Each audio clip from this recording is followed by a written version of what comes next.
And we are live, maybe? I have to go and check.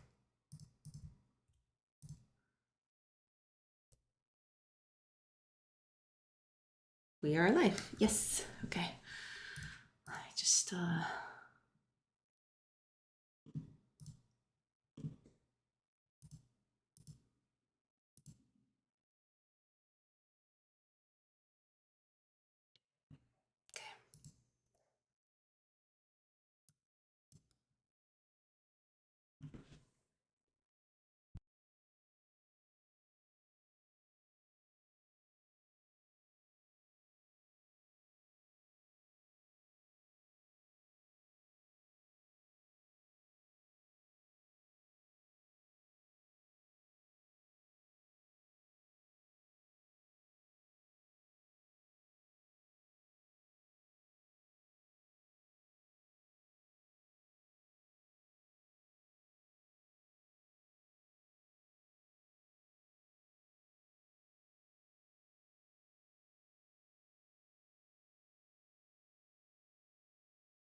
okay. Hi, DVD! Hello, hello! Good day! How's things? We're doing good, doing good. Just started, but we're gonna get some stuff done today. I saw you were streaming earlier. I wasn't able to interact. I'm so sorry. How did your stream go?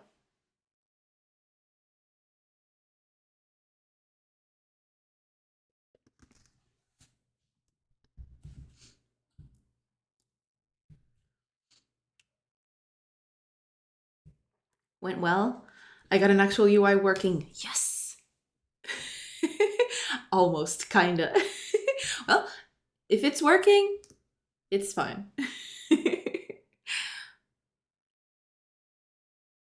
Glad to hear it. Glad to hear it. I do have to catch up. Like I haven't watched. I put your stream up, but then I had to go take care of real life stuff, so I wasn't able to look much.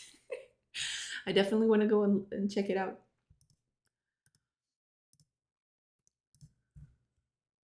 Absolutely.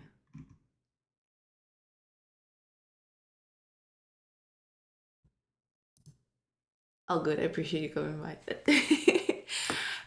Yeah, that's just the thing. Like, it's crazy sometimes over here.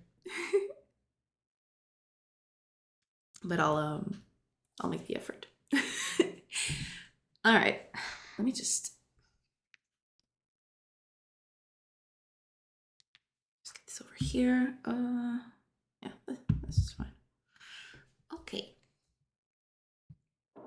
I'm just gonna wait for the first batch of ads to finish while I work on a few things over here, and then we can start because there's a lot to do today.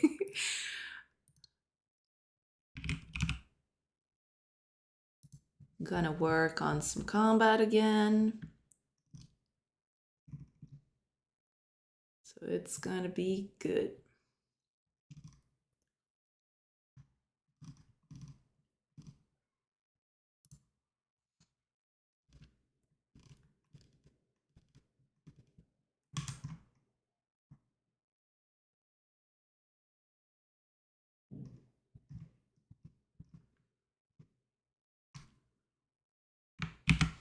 Oops.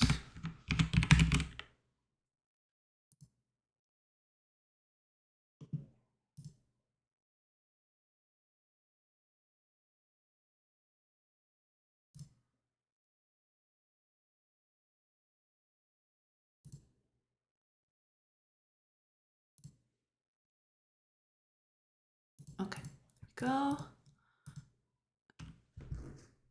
Our boy dog Loki had his operation the other day and he won't wear the cone or the donut around his neck. I put him in diapers and the only cover I have are blue sparky mermaid ones for our girl dog. Poor guy. Poor little fellow.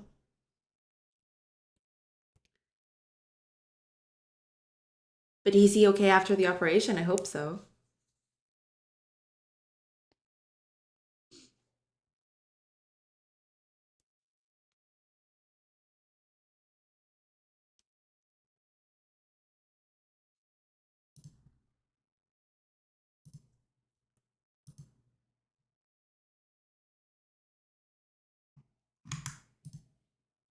Oh, he recovered fast. He's just as friendly and happy, showing no pain. Awesome, awesome. Glad to hear that. He's a 50-pound pit mix, so it's kind of funny him walking around with a frilly skirt. Yeah, I'll bet. But I'm glad he's doing okay. He's doing fine. All right, let's get this out of the way. Oh, I totally forgot. I always forget. I need to start adding like a shortcut or something. Because I set up the streamer bot. Where is it? Here it is. I set it up. It doesn't have a lot yet. I wanna make it a little better eventually. But right now it's just tell me at least when the ads come up. So at least there's that.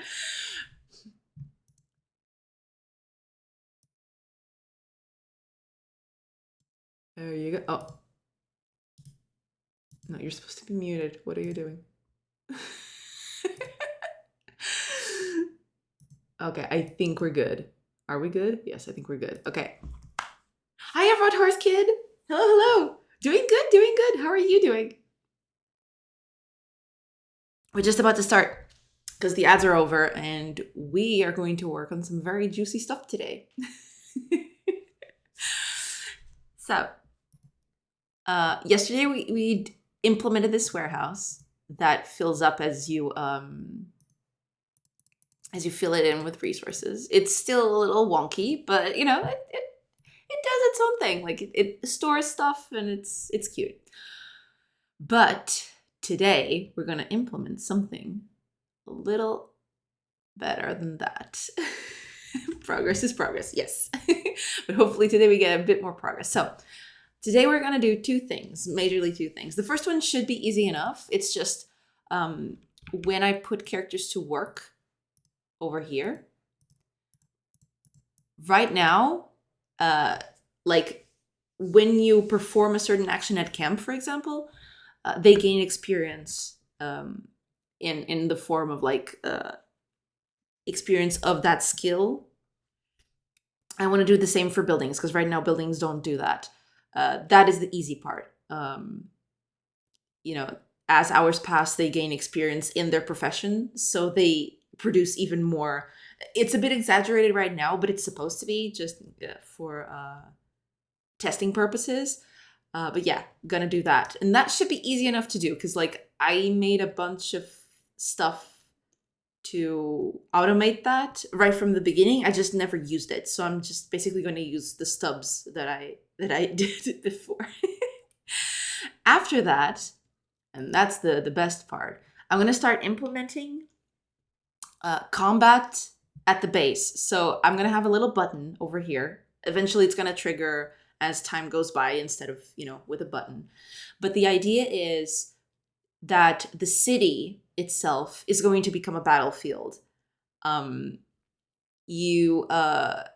recreate this map as a combat map with obstacles. That's the idea anyway. So like this house is going to be an obstacle, for example, and you can't go through them because like right now combat is just an empty field. There's nothing in there. I want to have like stuff in the middle, like buildings and all that other stuff. But yeah, we're gonna make it so that your base can become a battleground. And when I say your base, it could be any base. Like any base could be a battleground. You can just attack a city, and you know that city is going to be like the thing you fight. So yeah, we're gonna do that. Let's start with the easy stuff, because easy stuff is easier. Turns out. Where is my editor? Here it is. Okay, so let's just go to the buildings, because like when we work over here, I distinctly remember that I put up a thing.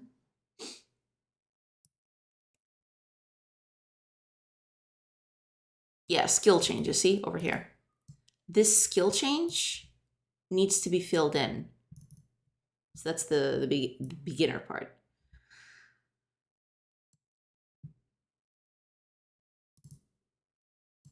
Because it's already doing it, like it's already adding here, right?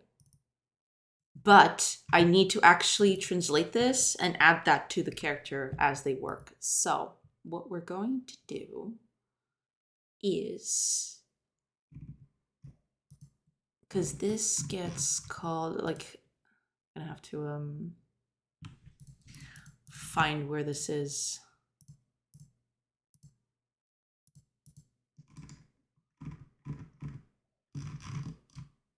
Ah, there it is. Okay.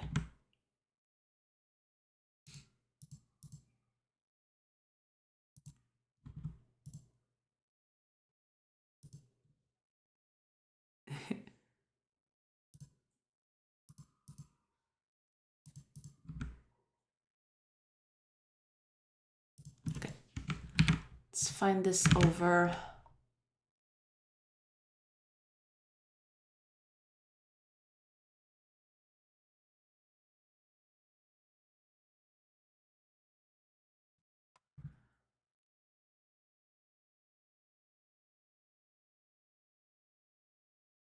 Ah, here we go. This is the forecast. Ah, yes, I remember now. So as hours pass, it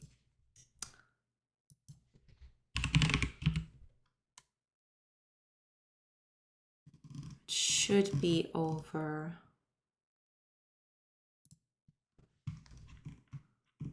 here. Hour passed. Here we go. Yeah, here we go.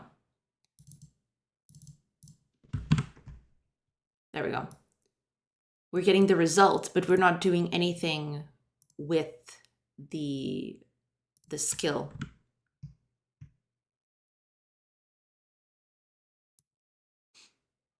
Yeah, see, we're getting the character result and we're adding the resources to it, but we're not updating, we're not using the skill changes, so we need to do that. So I don't exactly remember how I was dealing with skills, but can I just add character skill collection, which is this, I suppose? Yes. Okay, good. Well, okay. Let's see. Hopefully this is the ticket.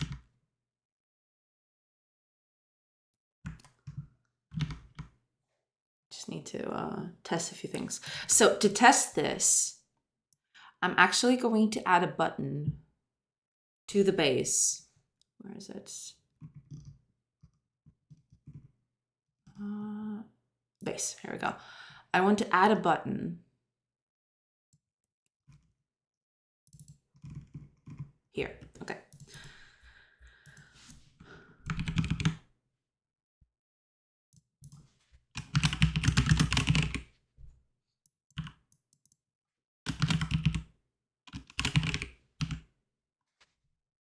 Go.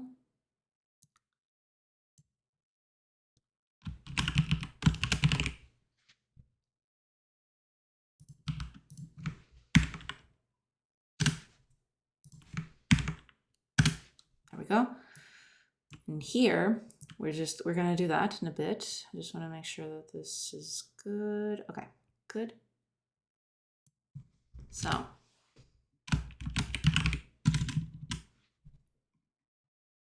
okay.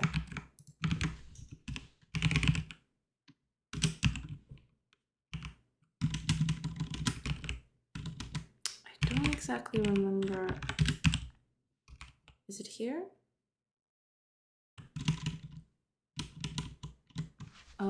I can check actually.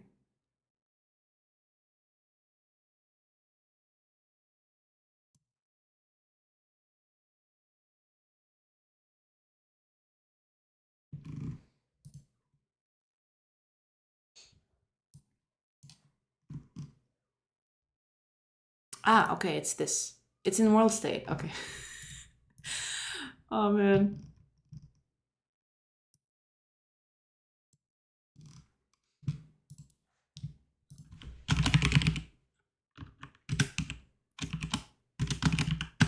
I totally missed it. Oh well.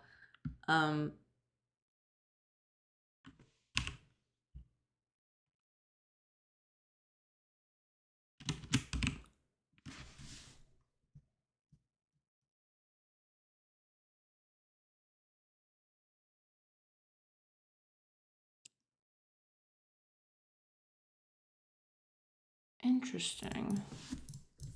I should probably have a few more methods for this, but here we go.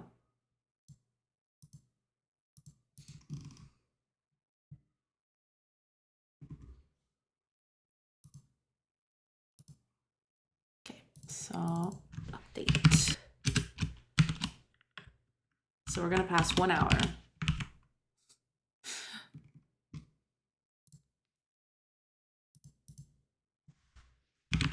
And that's it.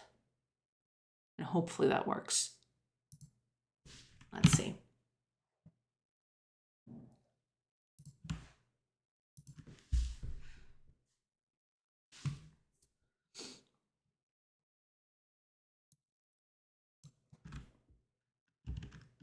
I need to turn that off. Okay.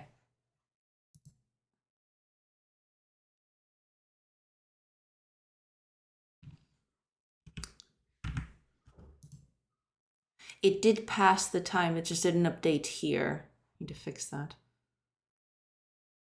Yeah, I really should fix that. Okay. So let's get that done. That's in the world thing, isn't it?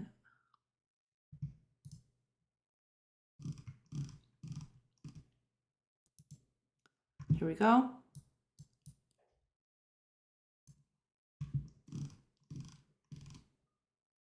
Update world UI time.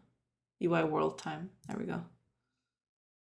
I can just call this. I know this is very bad practice, but I'm gonna do it right now because it's fine.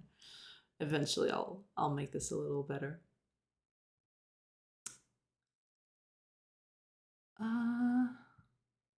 Yeah, I'll just mark this here.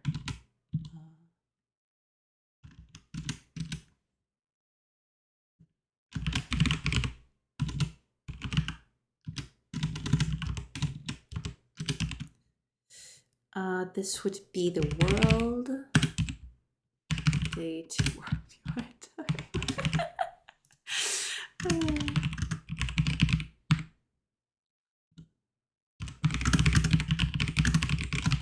Okay.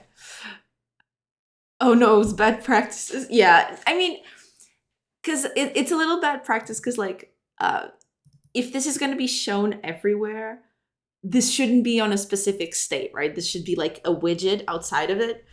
Eventually I'll have to do that, like take the widget out. But right now I'll just let the widget be on that state and update it directly there. It's fine. But yeah, I probably should move that at some point or another. Oh yeah, I need to turn this off. Okay, before I forget, let's turn that off. Because that eats a considerable amount of time, like always, like bypassing that. Okay, here we go. That would be on loading. Loading. Might as well do this. Loading. There we go. There we go. There.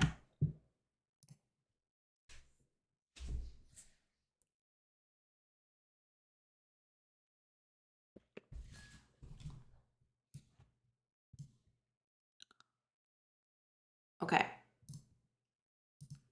There we go. Okay. It's happening. All right. Now, moment of truth. Let's put people in here. A melee 0 character and a melee 1 character and a melee 0 character. And now we wait. So 9-4 is what they're producing. 9-9, so that guy leveled up.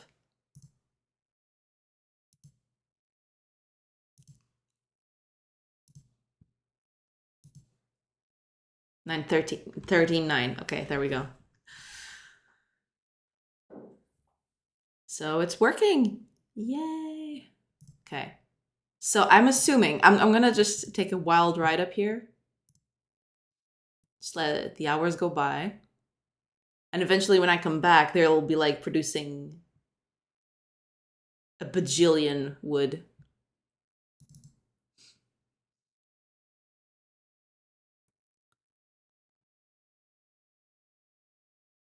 Yeah, we can make camp, it's fine.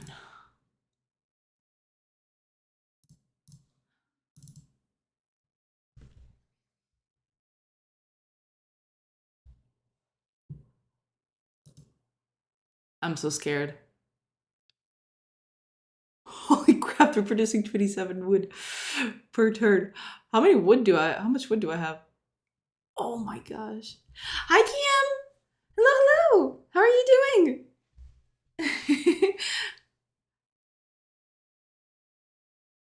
How are things going? Hopefully everything's cool.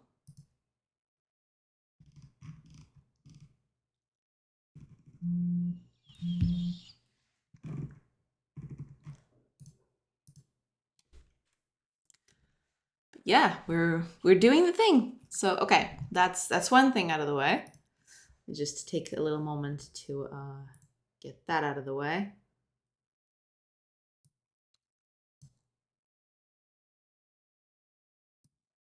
There you go. Okay.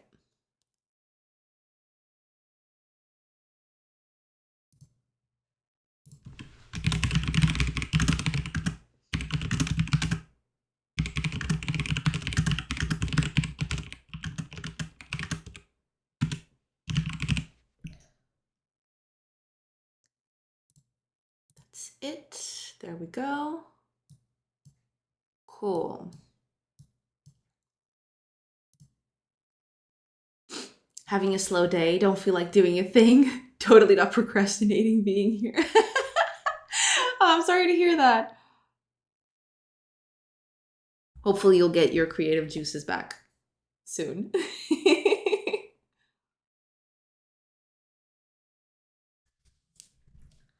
Okay. So we finished the easy part, but now comes the good part. The good, I mean the bad. And by bad, I mean good. No, I'm just kidding. Let me just, okay. So get that out of the way. Now, we need to implement a lot of things. Where is my chat? Oh my God, I'm losing Windows today. What is happening? Okay.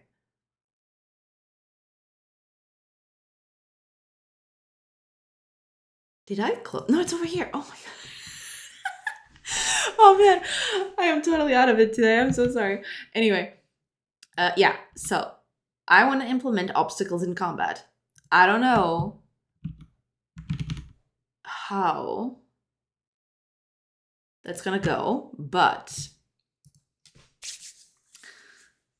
because I believe I have something ready for that, but I'll have to think about it. tackling the obstacles. Yes. Because right now everything is like just a green field. It's like it's all the same cost. It's all like plain. It's too plain. It's not because it's too plain. It's because I want to add some variety to this. And besides that, I want these things to be like obstacles, like the fences and everything inside. Like characters shouldn't be here to or like they shouldn't go through these fences. I mean, the fences are kind of okay, but when it's a like an actual brick wall, like yeah, that's not gonna cut it. So okay, we're actually going to just implement for starters, because like this is gonna be a big thing. But for starters, we're going to just add random walls to a combat map, and we'll go from there. So let's go over to our combat. First of all, let's do something.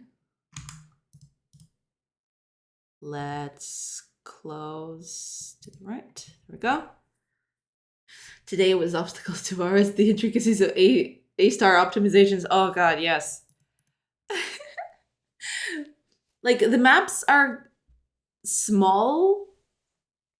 So right now I don't have a need to optimize my A-star, but maybe eventually. Who knows? But yeah, hopefully it's fine. Okay, when we're creating a combat map, let's go to combat. Where is it?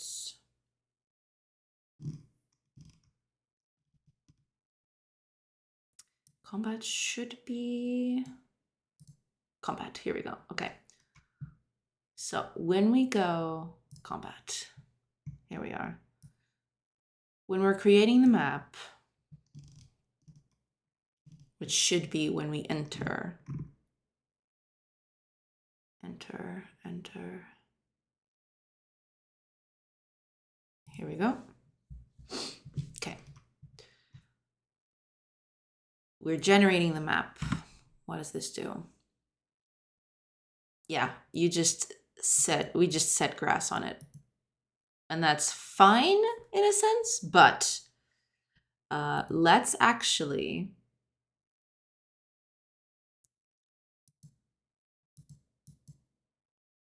yeah. Okay, so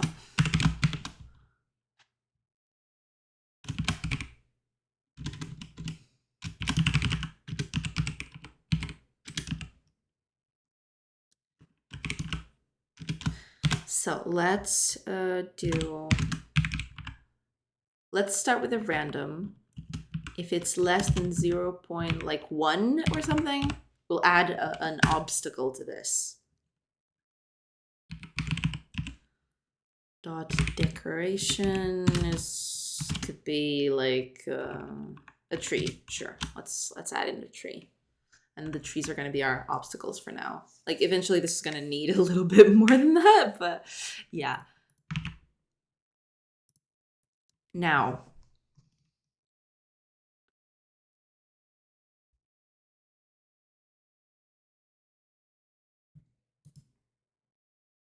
okay.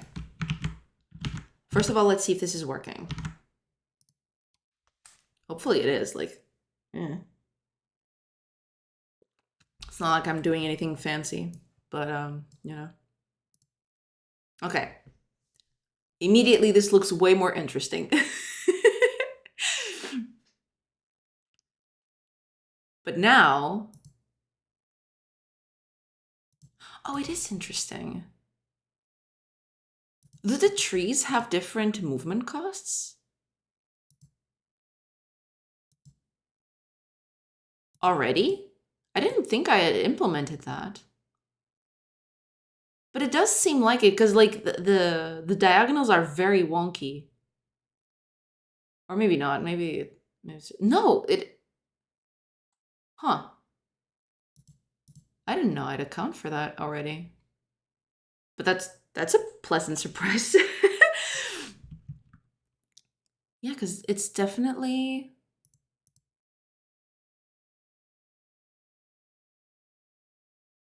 The trees are definitely blocking the path, which is good. Okay, let's see what's happening with the trees. Because it might just be, the pathfinding might just be looking at trees and stuff and just, the feeling of damn past me has thought of that. Isn't it? It's the best. Okay, let's go over to our pathfinding for our characters. So I suppose I could just check on move. Because like no, not on move, but let's go to the AI choice, for example. So when we're creating a path,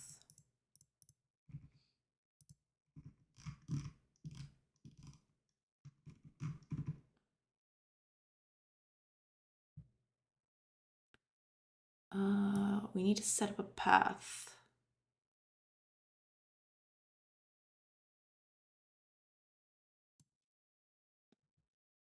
Here we go, calculate path. So this is already having some stuff in accordance with it. Until you hit, that's why past me stopped working on this. Yes. Oh man, that is like, eesh. But hopefully it's fine.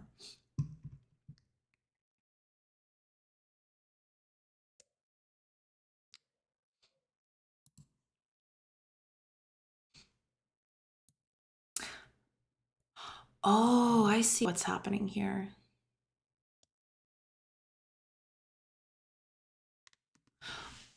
Give me a second. I know why that's already being considered, and that's good. You know, I'm not saying that, but it, combat area. Yes.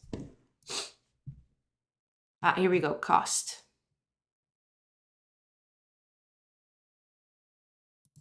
Here we go. That's the thing.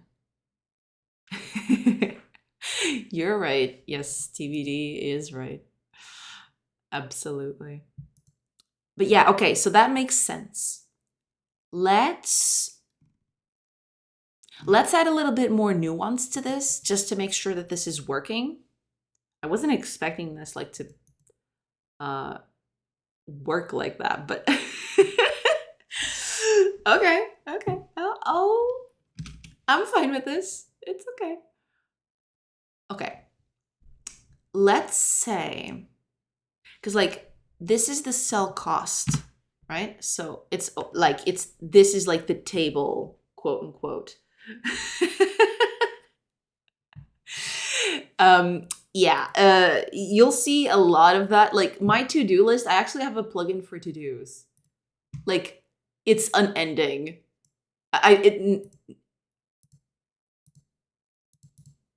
Look at this. Look at all, because like I mark stuff that I need to work on later. Look at it. Look at it. It's filled to the brim. It's so much. But you know, you learn to live with it. I am so sorry. But yeah, like sometimes I just want to work on stuff and some of the like, especially the values. It's really hard because I have to think about the design of things and like how values interact with each other. And sometimes I just want to implement the systems and think about the values all at once later. I simultaneously need and don't want this plugin. Yeah, I mean, I put it in because it's really useful. Like there will come a point where I just want to go through all of this and delete everything. So like I will go through all of this top to bottom and like fix everything. But right now, until I have like all the systems working like in tandem or like as I want them to, I have an overall 0 comment rule in my code, but that's my way of working, not really judging. That's okay. I mean, I try not to comment all that much. Like you'll see most of my code isn't really commented unless like there's sorry, a very specific reason to. Most of the comments in my code is just like, you know, you should check these values later because like you're just putting testing values, but these values aren't very good. That's mostly why I put up comments in my code. Because like I put up a lot of testing values and stuff like that. And I know that I'll forget them at some point. So I just mark them so I remember to check up on them.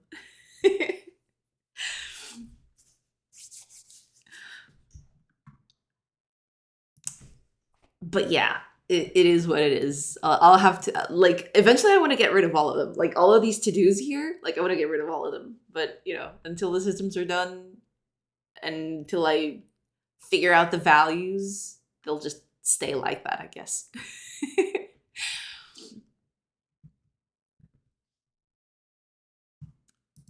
Okay. What we're going to do, we're gonna, instead of returning this, we're gonna return something even wackier. Because we have a combat controller. So we're gonna actually do that.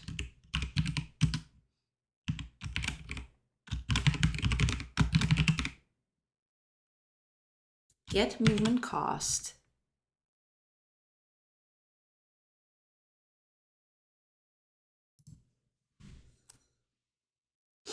When in doubt, return noise.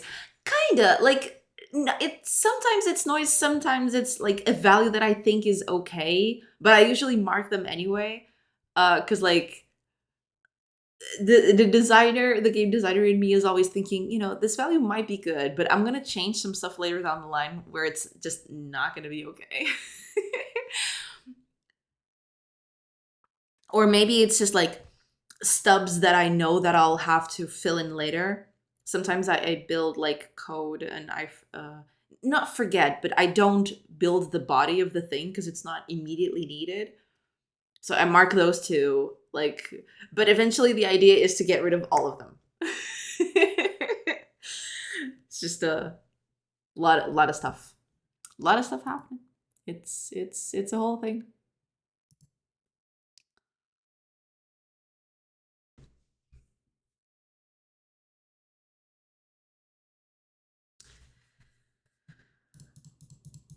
But yes, when in doubt, return noise seems like a very good idea.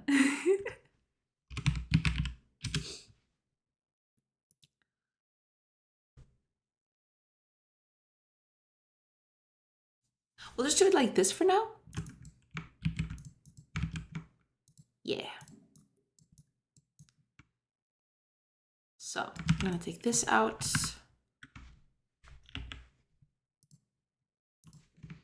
Let's implement this.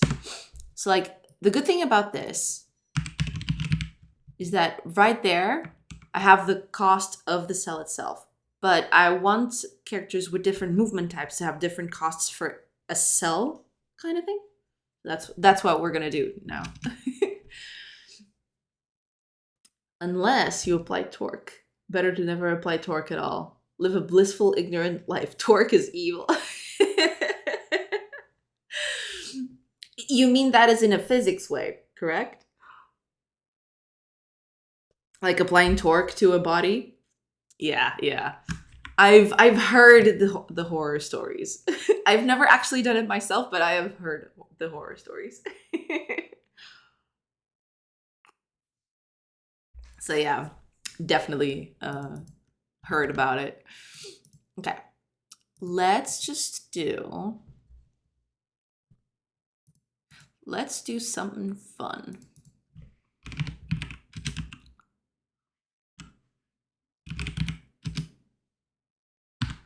Okay.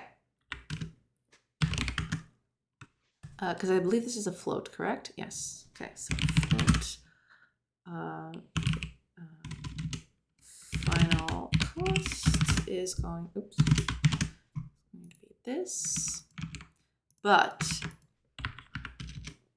I'm going to make a specific case here. So just to test if this is working correctly. If our character movement type is cavalry and decor is a tree, oops, they won't be able to cross.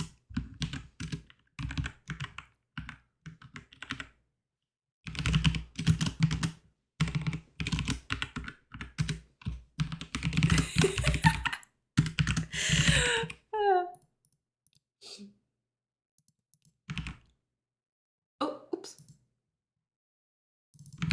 And then we return the final cost. What's happening here?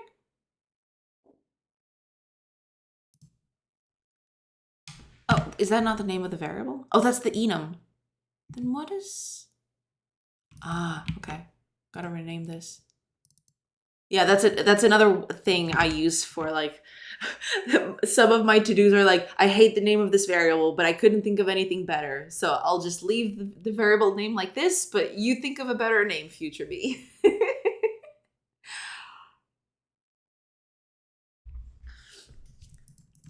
Those are like my two biggest ways of using to-dos.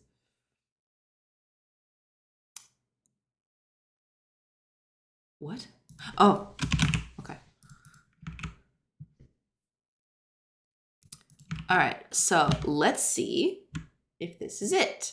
Because after we do this, that means we're ready to start tackling combat with the buildings and stuff. I do that all the time. Sit there wondering why it's complaining about an if. Yeah, because like it's expecting a semicolon, and I'm like, what? What do you mean? Ifs don't take a semicolon at the end. I now have that plugin. Godspeed, Rod Horse Kid. Godspeed. And then realize that I missed the semicolon. Yeah. Godspeed. Hopefully it's useful to you.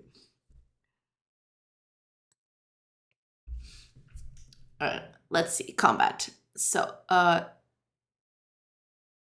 let's see. You're not cavalry. Oh, you are.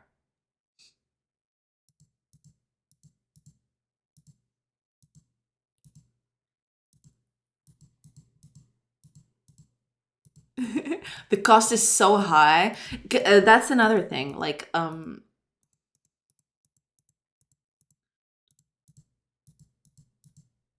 this is not taking into, because like this, what do you call it?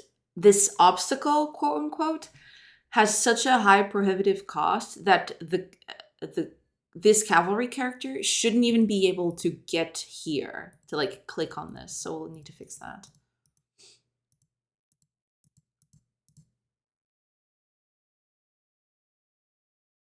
Oh, we got a lot of cavalry, so it should be okay.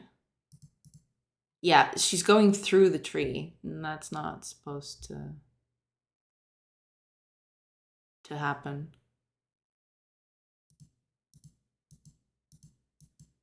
Yeah, they can actually click on this, and it's not supposed to. But we'll need to fix that.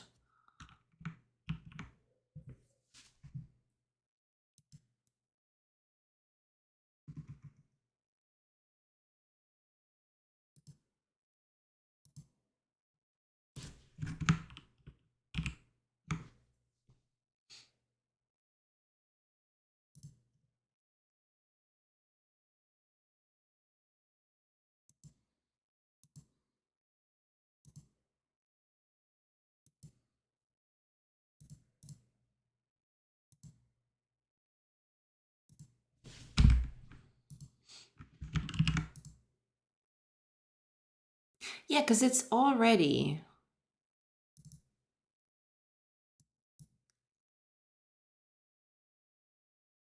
It's already doing that.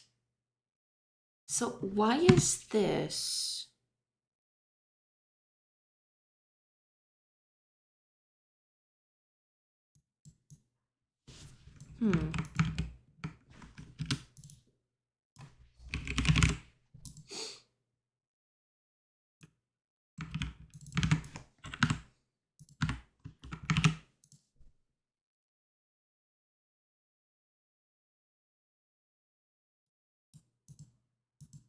Interesting.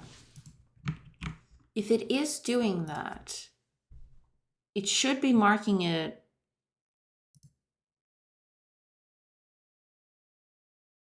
as uncrossable, and yet it's not, which is weird.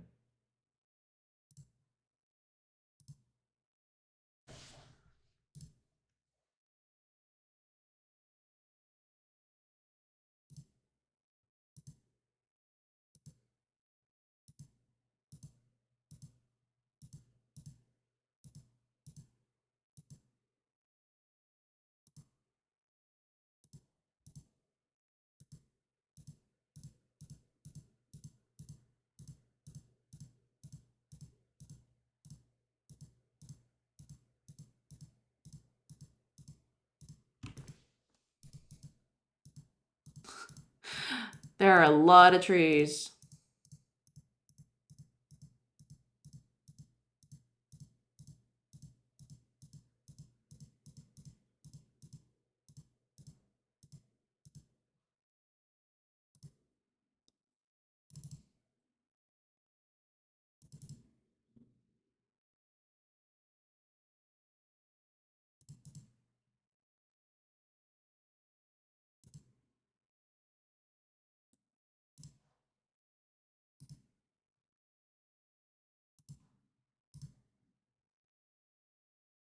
Okay.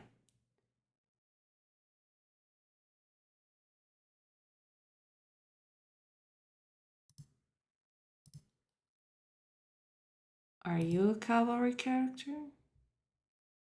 No, infantry. Damn it.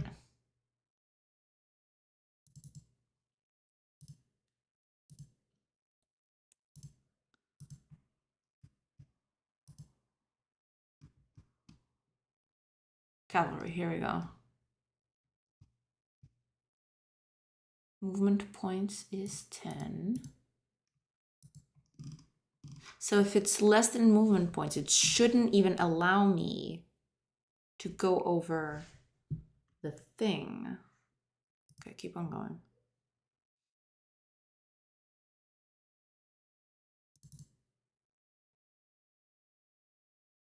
Ah, so it is marking correctly now. Wait, is it? Seems to be. Which one of you is cavalry? Oh, that guy is cavalry. Okay.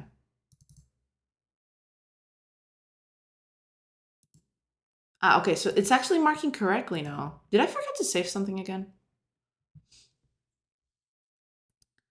Works for me. 5 old ass to-dos deleted. Yes. Perfect. Awesome. Does A star check every possible space every time? Depends. I usually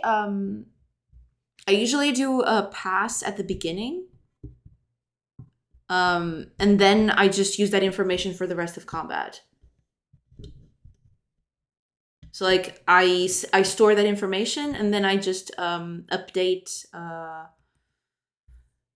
I update the values based on where the character is at that moment. But it does a pre-pass where it calculates the values of all the cells at the start.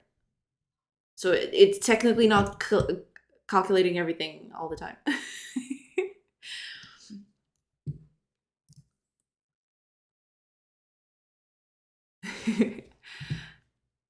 Okay, but it was marking correctly now.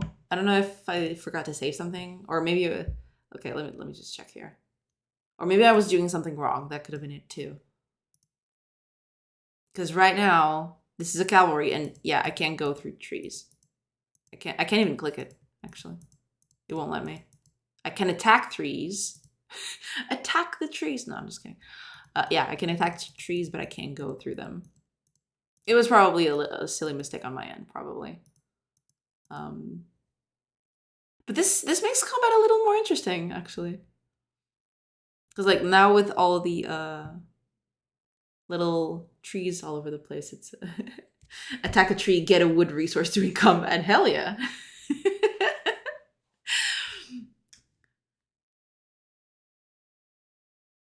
That tree has messed with me for the last time. Okay, so this is good. Only problem now is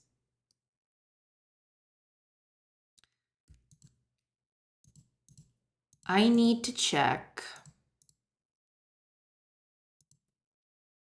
Oh, there's actually an interesting tidbit. I can actually attack through trees. Oh man, that is funny. Like I can like put a guy in a next to a tree and then attack him on the other side, so that's funny. We all fondly remember the wood farming crusade. 1108. Yes. Wood has messed with humanity for the last time. When I was a kid, I managed to walk into a tree branch with my eye. Oof. Ouch. I had a similar sentiment toward the tree. That tree has messed with me for the last time. Ouch. Yeah, that must have hurt.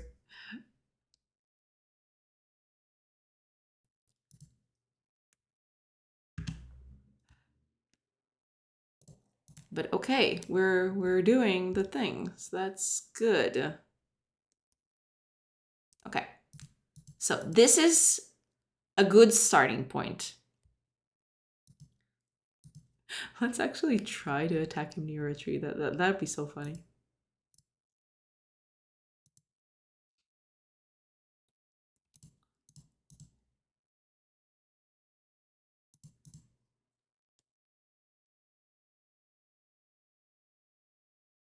Look at them. They're attacking through the trees. Amazing.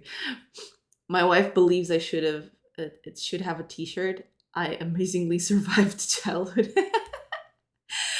I mean, rowdy kids usually do that. And I mean, rowdy kids not really, but like most kids are like super energetic and they do all sorts of crazy stuff. I was like that too. Like nowadays I'm like the most calm and person there is, but back when I was a child, I was like wild. I was so wild. I was running all over the place, doing all sorts of things. I was like a little gremlin.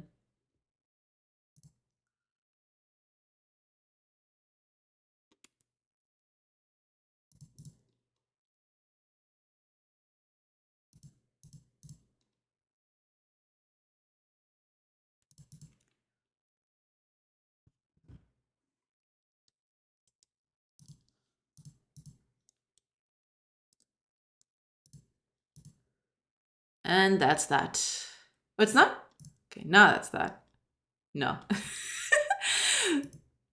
My RNG loves to troll me. Okay.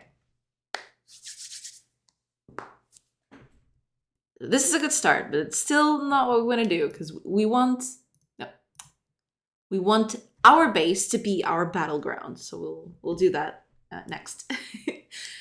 Yeah, kids these days have more computers in front of them. Sadly, he says, looking at a computer, watching someone look at a computer. Yeah, yeah, I feel you. But you know, when you work with them, it's hard not to be at the computer for hours at an end.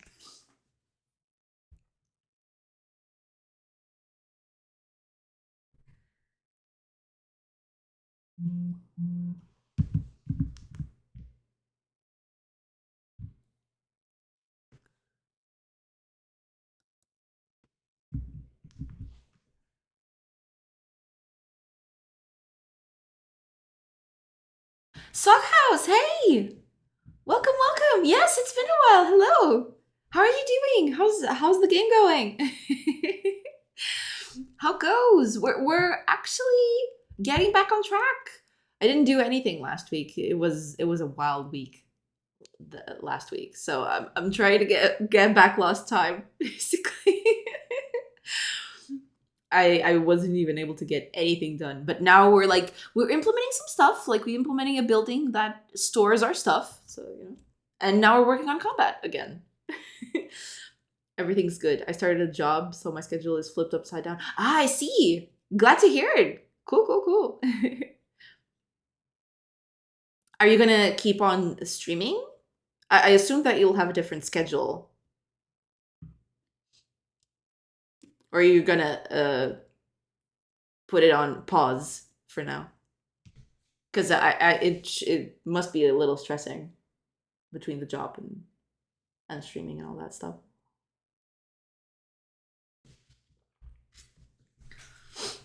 Trying to find my footing again, but this week I stream in the evening. Got it. Okay, good to hear.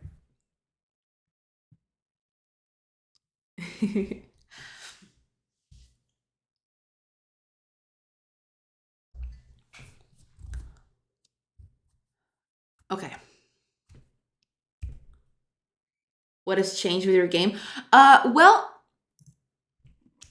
streamed yet. So basically, yesterday was spending a whole lot of time so that buildings could be dynamic. Usually, when I place buildings in the games, like for example, the forester or the fishing hut, like they're all static.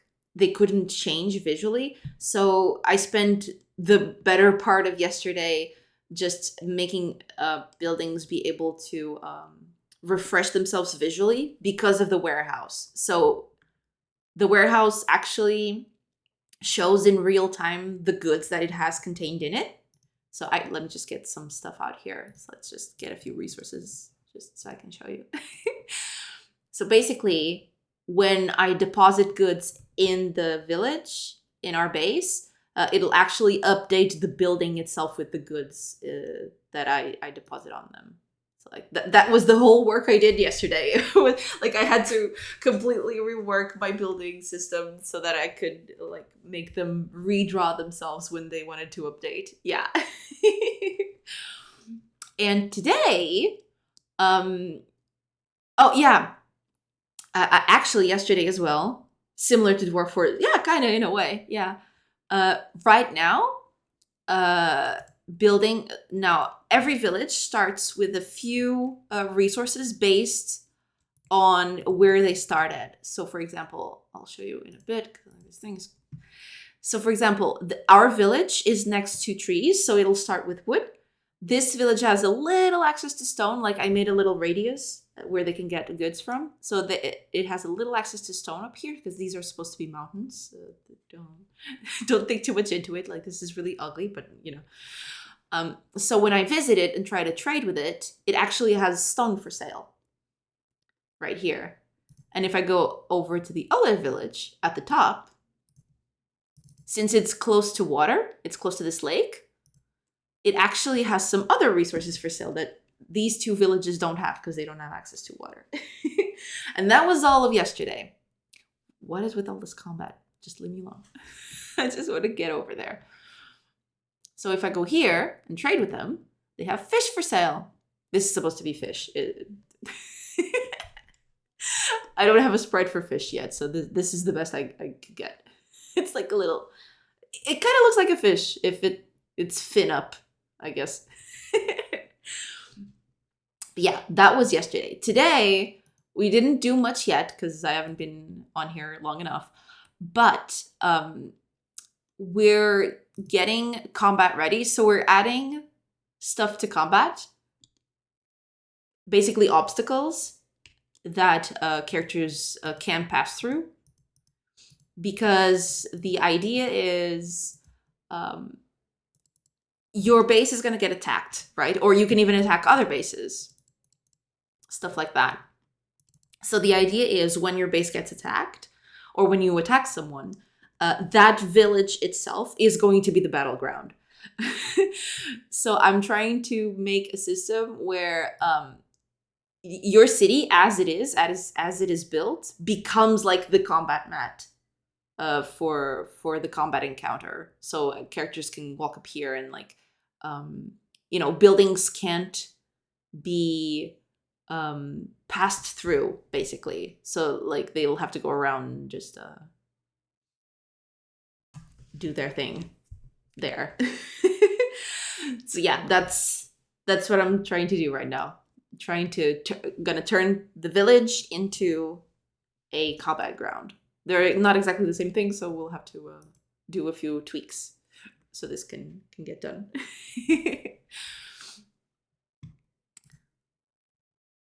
But yeah, trees are now cutting off stuff, which is pretty nice. They can get through trees. Now, thing is, just think here for a second, because like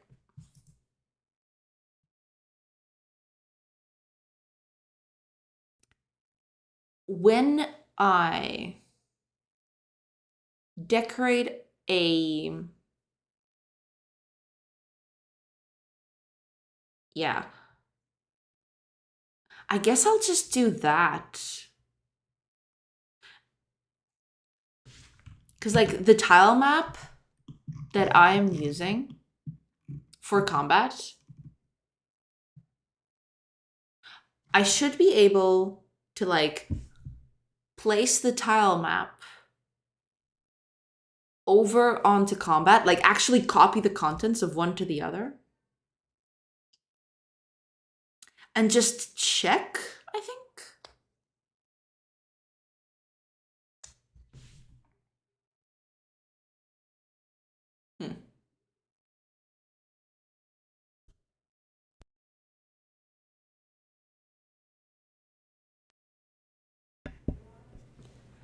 Yeah, I guess I can just do that. And then when I'm checking, like, if a thing is, if I can walk through a thing, for now, what I can do is just check if that specific cell it has anything on it. Okay, let's try. Okay, first things first. Let's copy the contents of the city itself over to the combat mat. And we'll see how that goes.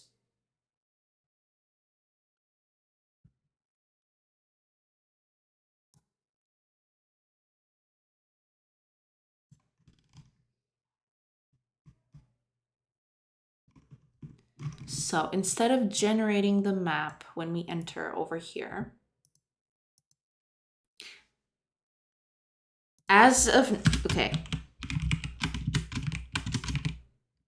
instead of generating the map, we're going to just copy the city. No matter where we are, we're going to copy the city, just so we can test this out. I'm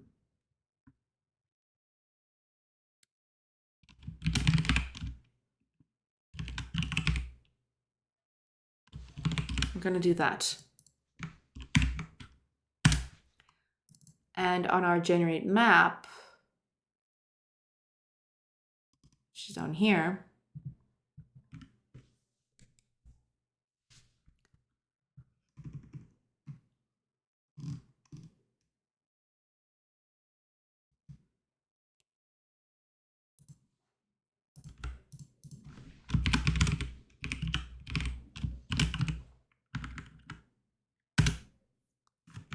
there. That way they're both at the same place. Okay.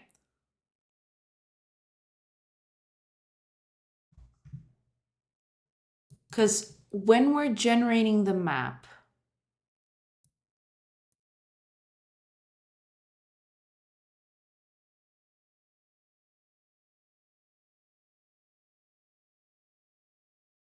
we're actually doing this.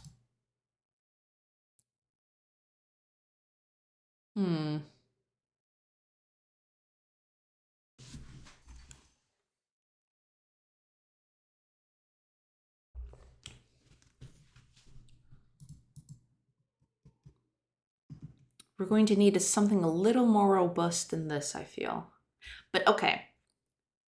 Let's, for simplicity's sake,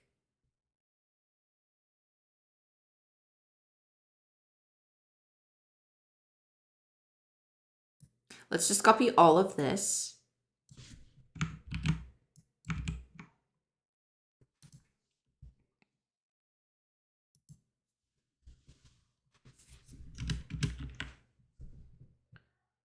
And we're going to need to have access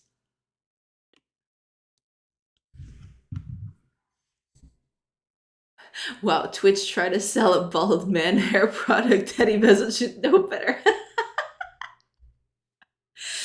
Hey, Wizards and Apprentices, how's it cooking? Hi, Captain Fubar! Welcome, welcome! How do you do?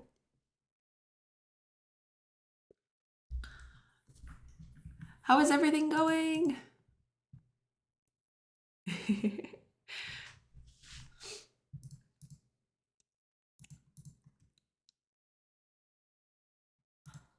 Okay, let's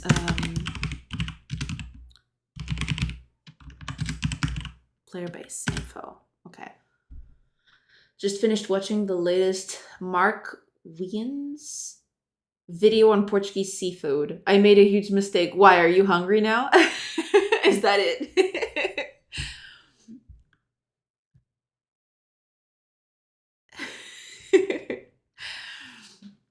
So that's why you greeted the chat with how is it cooking?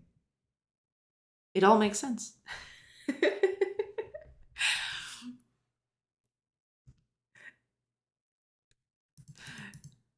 Exactly.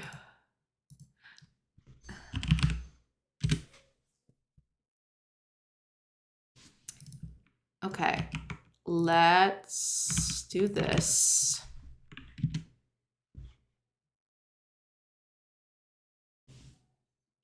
My mind is lost at the moment. Have to get distracted. Ah, okay. Your four loops will do. Okay, good. Glad to hear that.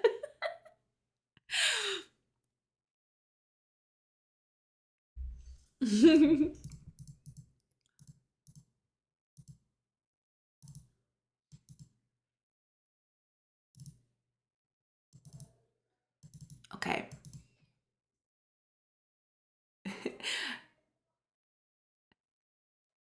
Now that you're talking about it, yeah, I gotta see it.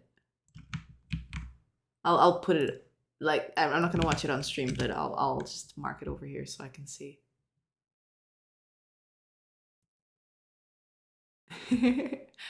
I'll keep it up here.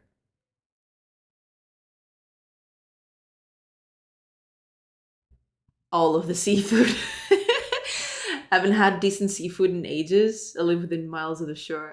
Yeah, I guess that it's hard to find seafood. It's really funny. Like, I like fish, but I'm like seafood is a hit or miss for me. Like, I don't particularly like it all that much. Like, I eat it. Like, it's fine. It's fine food, but like, I prefer some other stuff.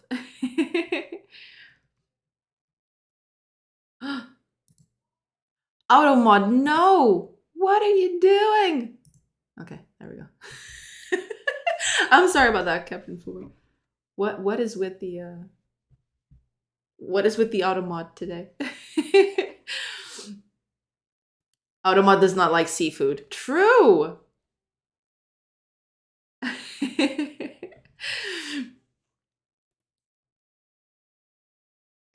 Oh man. Okay, I'm gonna save the link to see later to check out later.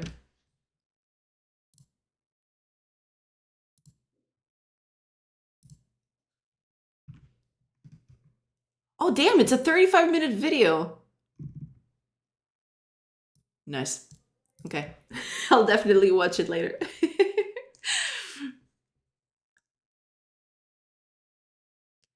At least it's not me this time as the Automod target. I don't know. Automod, like, sometimes people post links and it's fine. Sometimes other people post links. And sometimes it's even the same person. Like, the same person posts a link sometime. And then at another time they post the link. One is fine, one isn't. I don't know.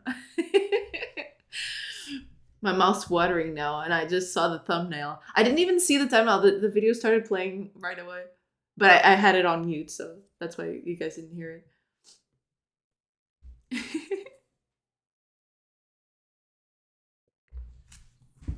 But yeah, all of the seafood. Yeah, 35 minutes of seafood? Like, damn. I've got to check that out.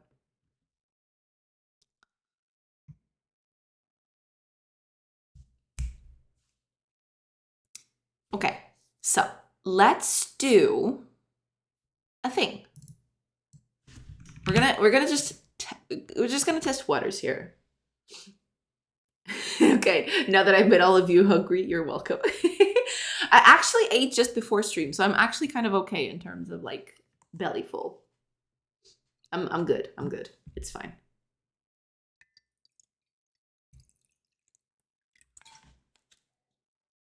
Shared misery at all.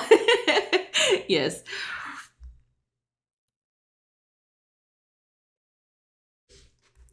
We've got to. I cheated. Yeah, I definitely cheated. Yes.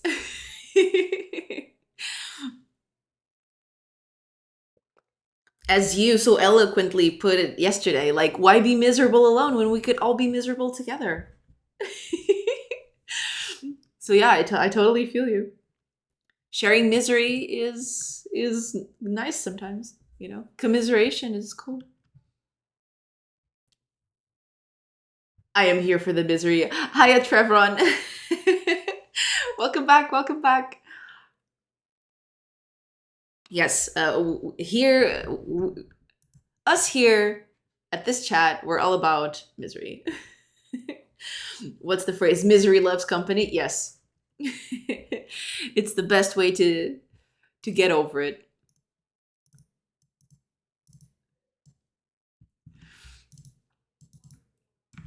Okay, let's see. Didn't I have a thing where it was like, I did have an occupied thing, didn't I? Like if that place was occupied. If I don't, I'm gonna do that right now.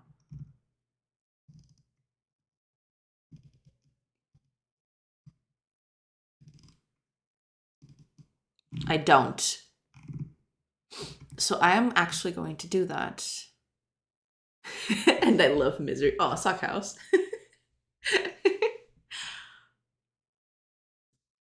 We're fine. We're fine. We're here to share on the misery of everyone. So it's okay. Okay. So hold on.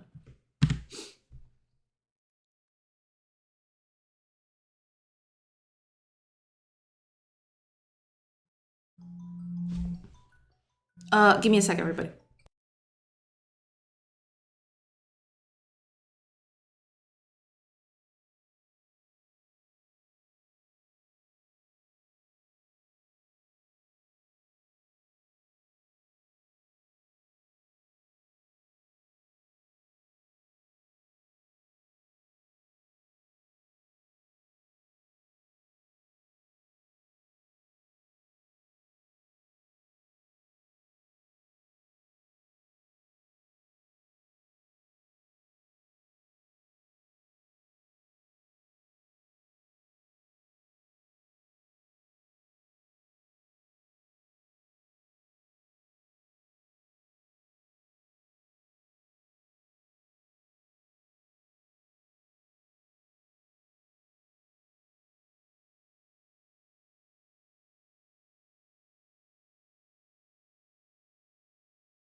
I'm back. Sorry, everybody. Got a call. Had to take it in. But I'm back. Let's keep doing the thing. Oh, so much chat. Fanbjerg, hello. Hello. He is Pop Nemo. Sockhouse is always hogging all the misery. No. Leave some for us too. No, it's mine to marinate it. No, Sockhouse. Let us share a bit of your misery. It's fine. We're gonna be okay. We're all gonna be okay. You don't need to marinate all on your own. Okay. So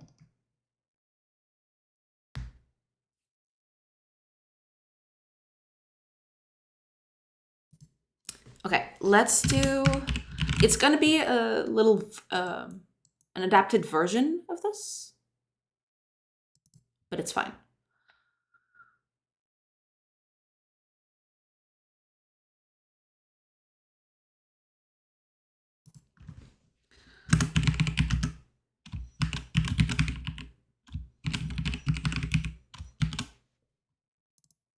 Like this.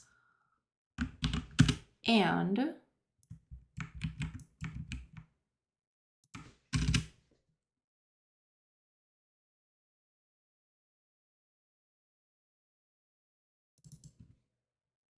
we're gonna need something a little differently. We're gonna need a little something different. Here we go. Is position within area. There we go.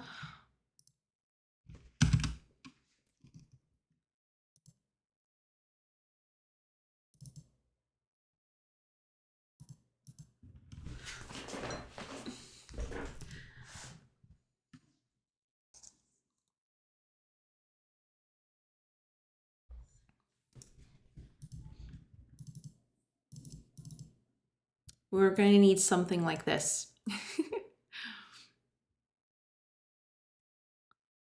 Every building.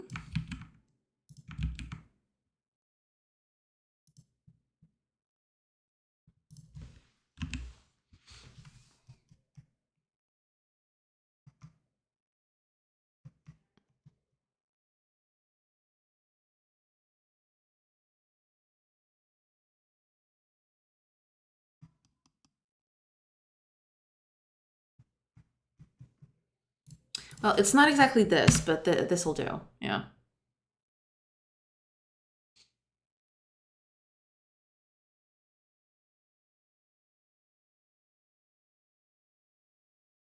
Has visuals in.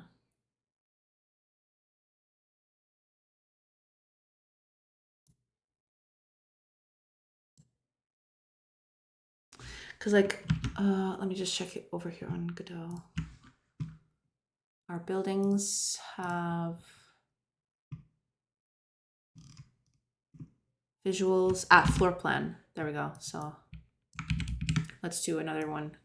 Has floor plan in there. Okay.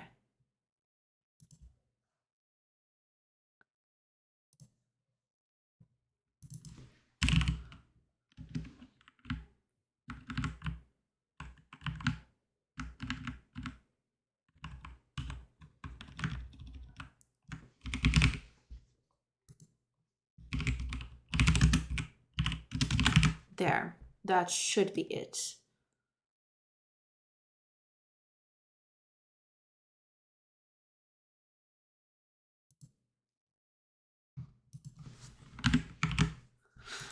And then we're going to use this.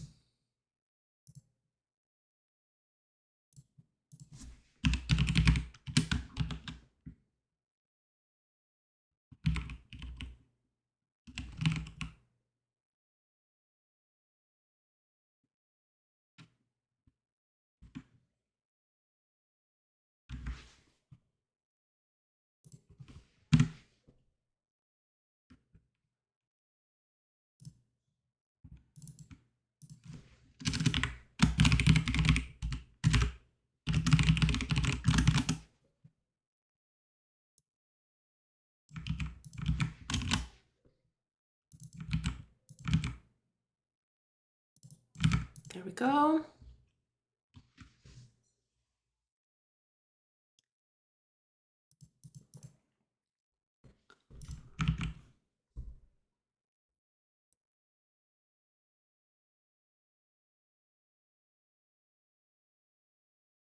Okay.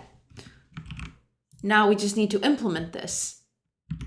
But since I mean, I could check. Let me just...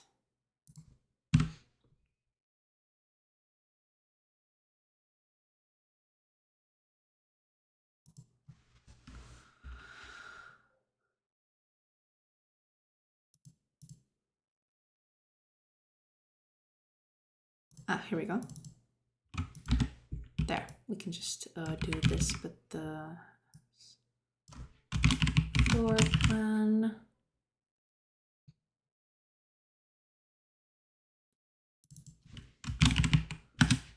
There.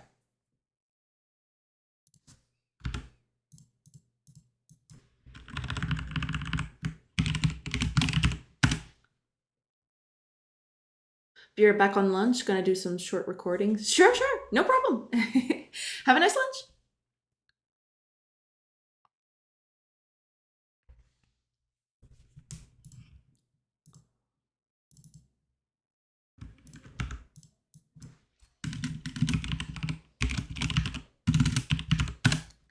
There we go. This is where everyone is. Hi, Fullbox! Welcome. How do you do?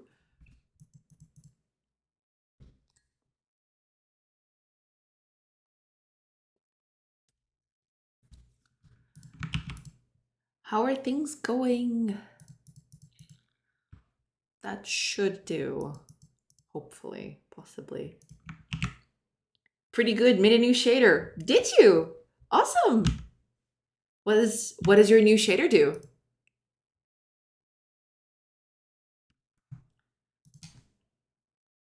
Oh God, my nose is so itchy. Fullbox doing shady stuff. Absolutely. I'd love to be doing shady stuff right about now, but I have to keep on working on the mechanics of the game. I'm actually very interested in doing shaders. I hope I get there soon.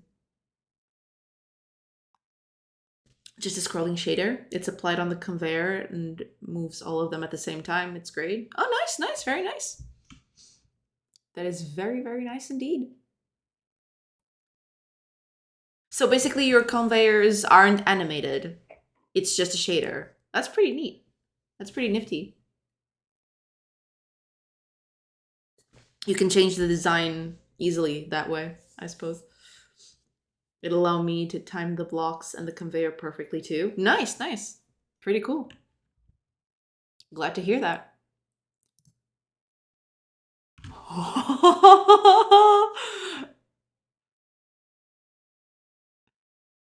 Okay. Hold on. Let's build stuff.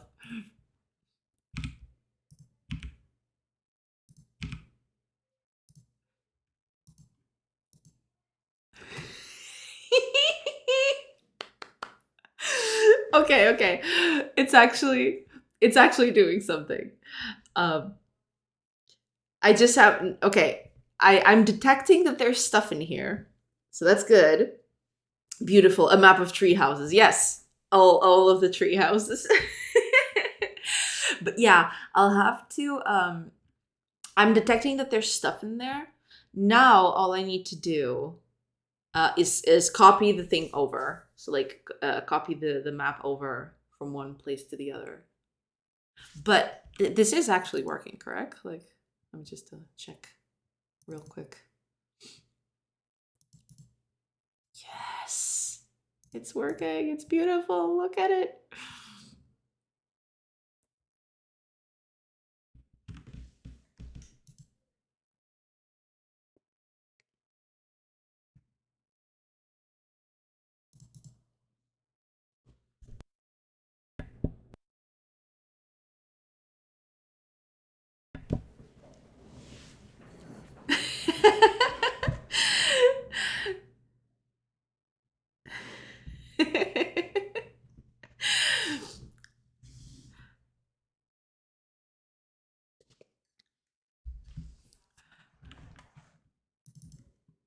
I'm doing I'm embarrassing myself on the internet. Amazing.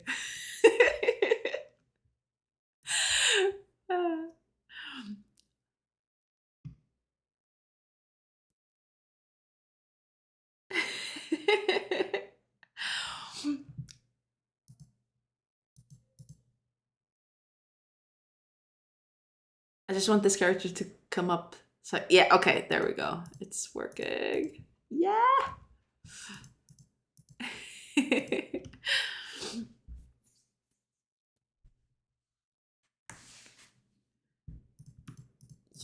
Okay, so this is good.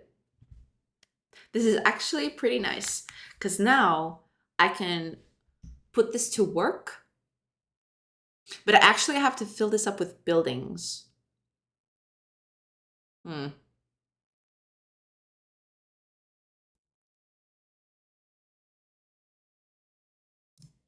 Let me, because like the way I have this done right now is I can't, like the decoration is the thing that that tells me what it is. So like if there's a tree here, that's because I set it up to be as a tree. But I don't want that to be the case. I want to be able to set a cell as like an obstacle, but the visual can come from somewhere else. I don't know if that's making sense to anyone but me, but yeah.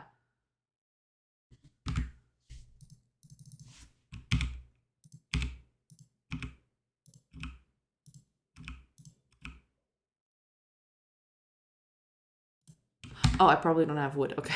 I got a little scared there for a second.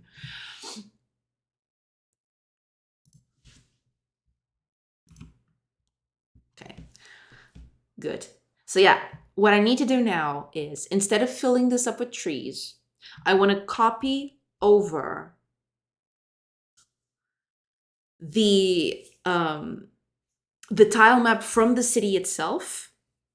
And I probably don't even need to copy it, I don't think. I'll have to think about that. I probably don't even need to copy it, but we will copy it for now.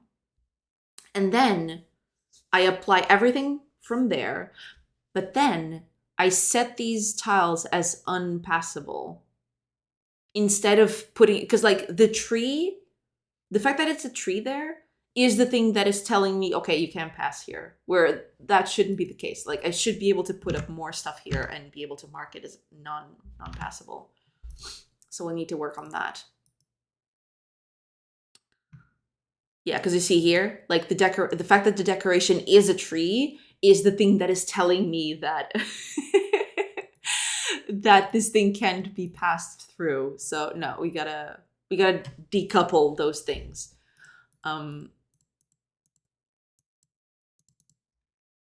You shall not pass. Yes, Ian McKellen style. I love Ian McKellen. He's great. One of my favorite actors, actually. He is very cool, and I like him. Okay. So instead of decoration, I mean, we could still have decoration on here, but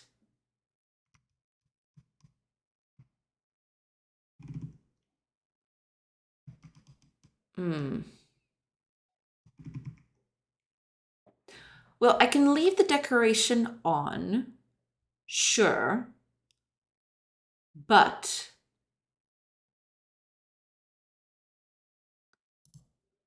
let me just check here real quick, because when I'm setting that up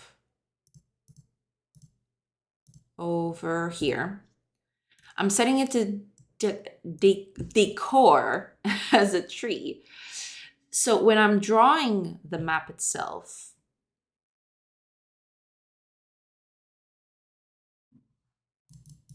because when I'm calling this over here, I'm then drawing the map. Okay.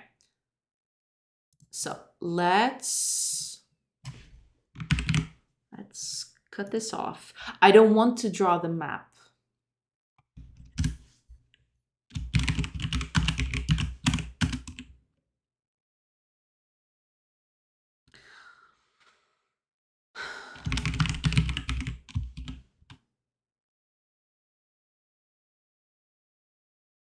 Well, I'm trying to think of a good way of doing this. I just want to move over, or rather, I know. Because, like, um,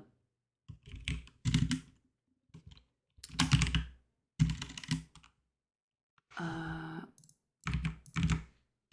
player base info. Ah, here we go. Draw to a tile map. So we're gonna put. Where is the combat tile map? Where is it?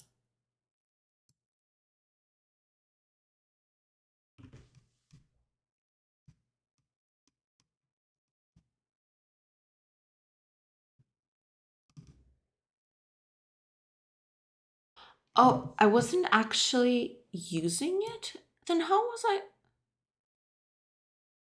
Hold on a second. Ah, I see. Okay.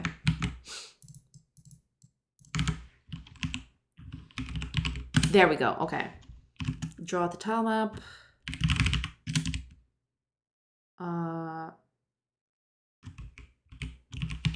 World resource map. There we go.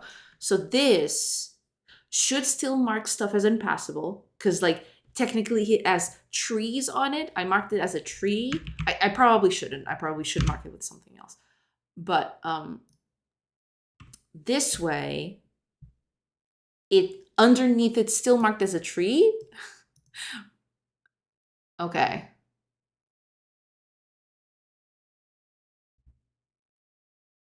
Okay. Let me just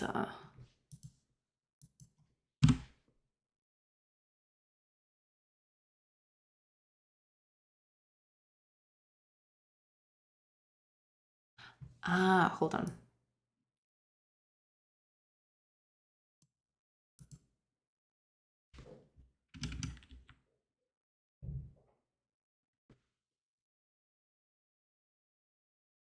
I'm not drawing the floor here.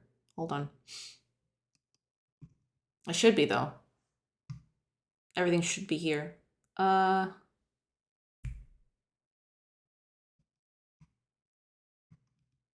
I closed it. Yeah. Oh no, it's open. It's right here. Okay. There we go. Okay.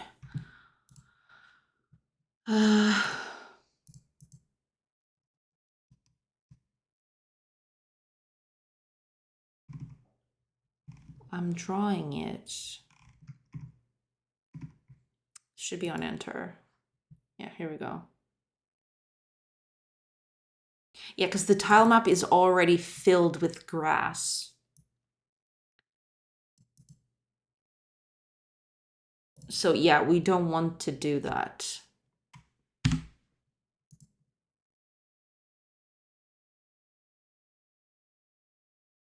We want to actually put the grass there ourselves. So technically, the base, where is it? Oh, it's not here. Here we go. So the base is filled already with green stuff, but it shouldn't. Or rather, it can be, but we want it to draw the ground as well. So we're going to do that.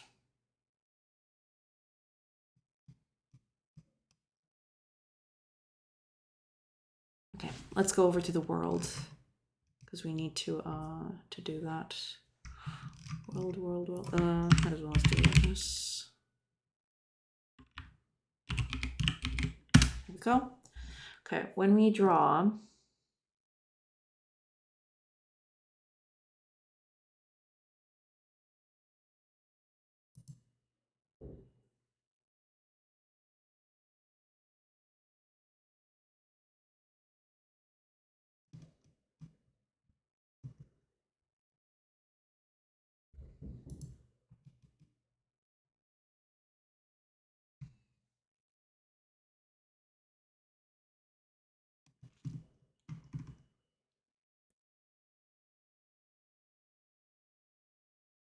Right, we're doing it here. Not here, but in, yeah, world tile map. Here we go. So when we're drawing this,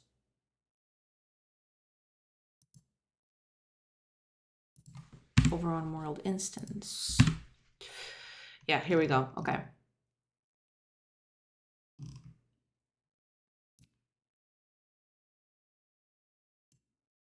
Ah, here we go.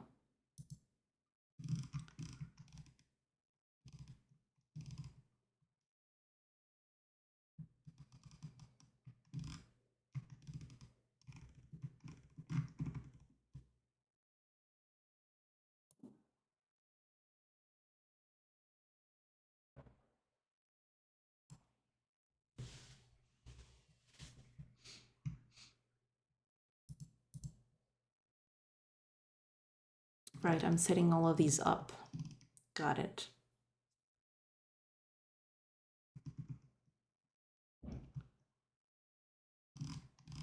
So we'll need something like this.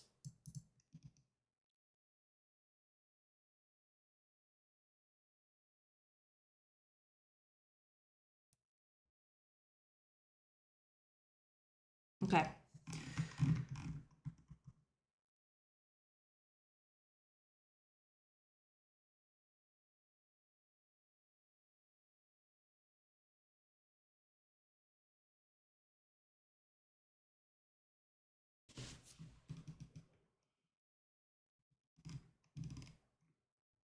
You basically call this, in a sense.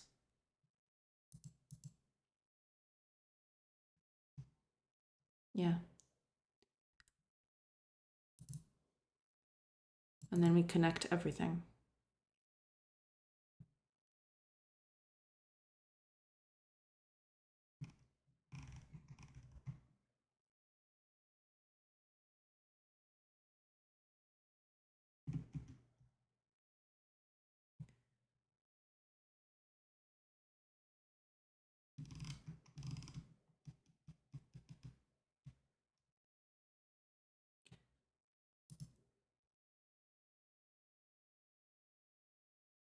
We can do something else here, however.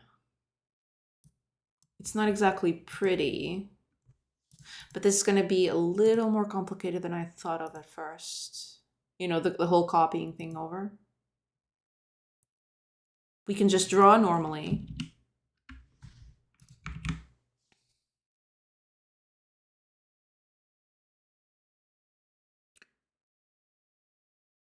And then copy the buildings on top of it. So technically the trees should get replaced by the buildings themselves. Which I don't think it was happening when I did this, or I never did that. But we'll see if this works. Okay, okay. Except where there isn't a building to place. Got it. Okay.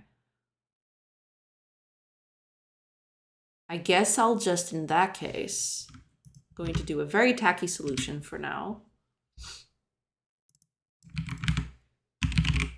Clear layer.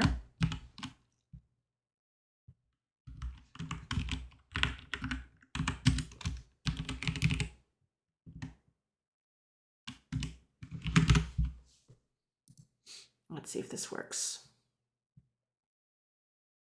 Because eventually I'm going to have to do this a little differently, but... And there it is. I'm clearing the layer, but technically I shouldn't be able to go through with this at all still. Because like it's still technically marked as unpassable in the underlying layer.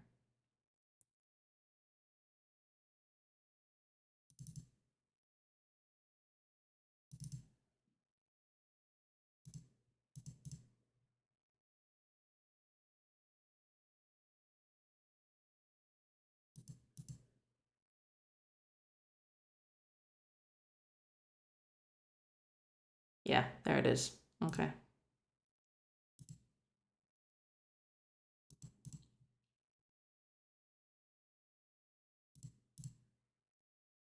I may just need to split between like the entrances of the building. Because like technically entrances should be walkable combat. Walkable combat things. So I'll probably need to split like the floor plan itself with the entrances. Entrances should always be clear, but during combat they can be passed through. So I'll have to think about that. But okay, let's add buildings to this. See if this still works. Oh, I've got a lot of wood. Okay. And there it is. Okay.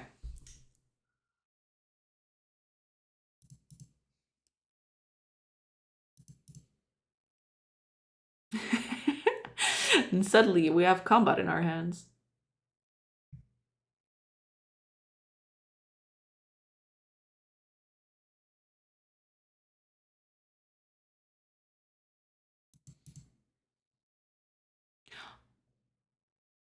Where are the roofs gone? I just noticed.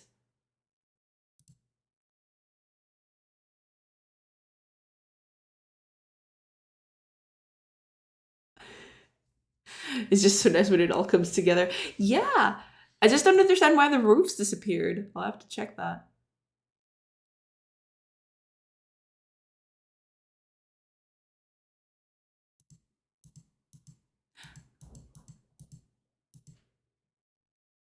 And that guy got into that place. I don't know how he managed to do that, but...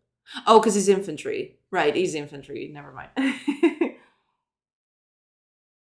Infantry don't abide by the same rules. It's really energizing seeing things go from walking through trees to buildings blocking. I need to be more productive like this. I mean, it's a different mindset, I suppose. Like, it's good in a sense that I'm making stuff go forward, but sometimes then I have to do a little bit of cleanup after this. I'm just doing this so I can see stuff working and see if it makes sense and like tweak all of the other things.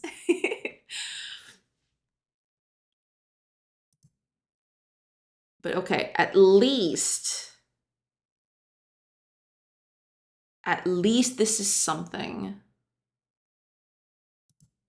I have to figure out why the roofs disappeared though. Roofs are still here. Were they always gone? No, they disappeared like... Why did they... Am I using... Oh. I'm probably using some of these layers.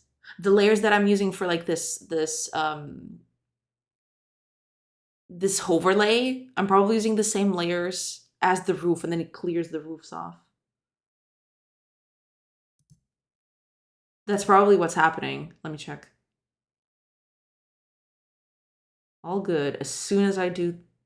No, okay. Let it do... Okay, as soon as I do... No, wait a minute. It's gone already. But as soon as I do this... Yeah, it's something to do with the layering. I have to fix these layers.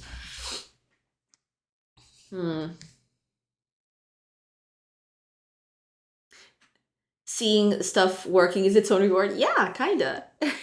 Saucy Drow! Welcome, welcome. Thank you for the follow.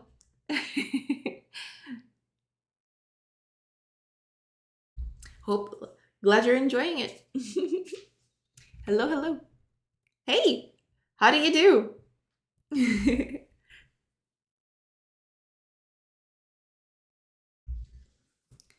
Welcome, welcome.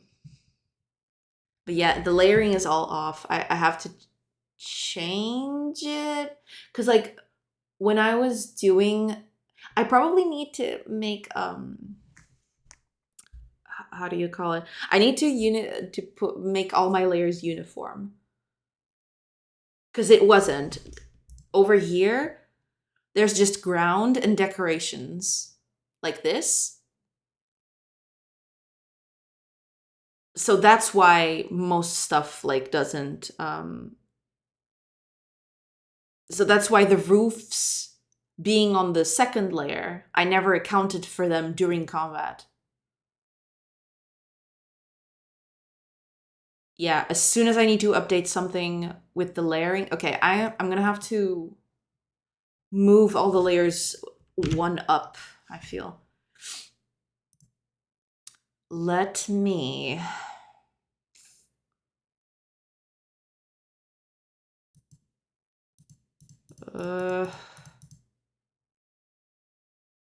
okay, let's see here.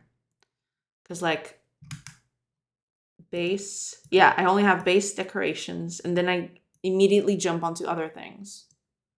And I can't do that. I need to make this work like the other ones. Like the what do you call it? What do you call it? The base. It's like base right now has, let me check. I believe it's 3 layers. Because it's one for the ground, one for the walls, and another for the roofs.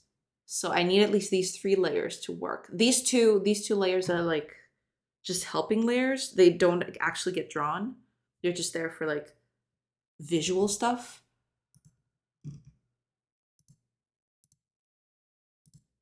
Because it's like, it's where I mark the floor plan and all that. And that's the thing, like I need, besides the floor plan, I'm gonna need something like, I don't know, entryways or like something like that. So I can still block them for building purposes, but let people pass through them. But okay, one thing at a time. Let's enable these. There.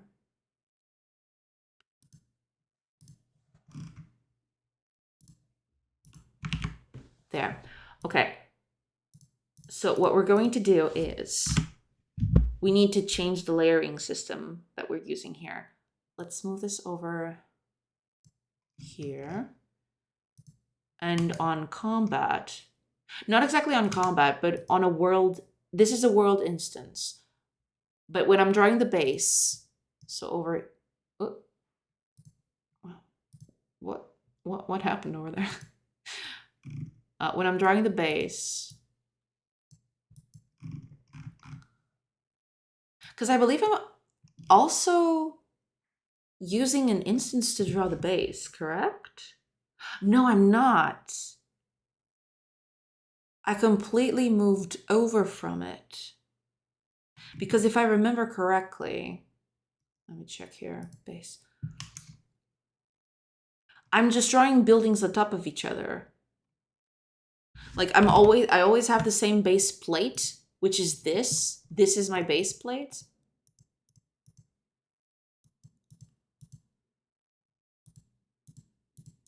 This is my base plate. And then I put stuff on top of this. But I never changed the underlying grass layer. And I should. Because like, if the base is like in a rocky ground, I want to change that. But, so when I am drawing, yeah, basically, I need to draw this. Okay, let's go one thing at a time. Let's fix the layering, first and foremost. Over here, on our layers, let's do base decorations. Let's add another one.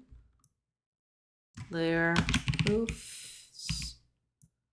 This is going to be the 2, 3, 4, 5. I'm not going to use roofs for now because like some of this stuff isn't like very coordinated between one and the other. I'm drawing them differently and I probably shouldn't. I probably should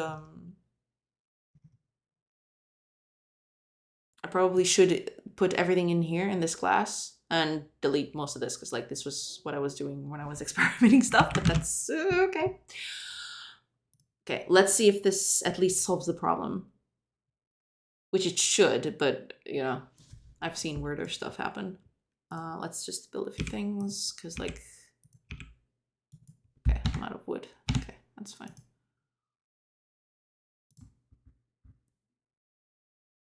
What? Okay, hold on. What is the problem?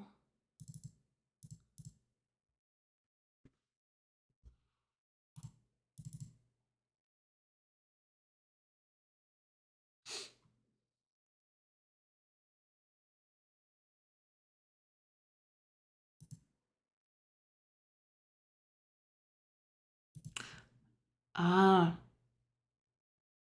Wait, what? What do you mean?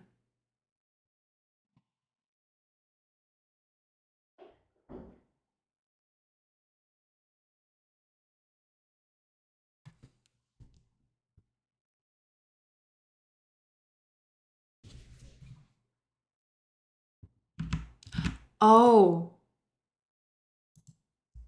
Okay, yeah.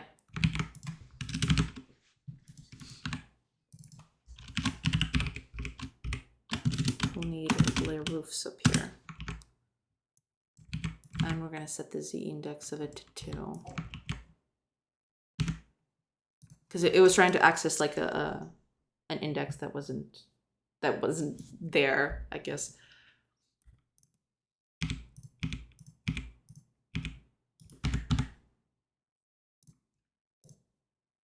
Okay. This poses another problem in which like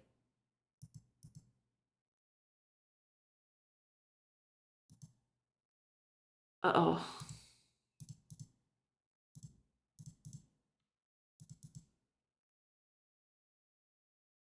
Is it still doing that?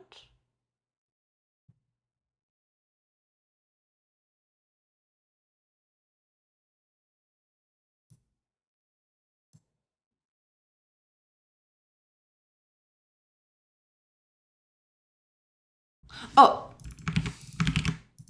never mind.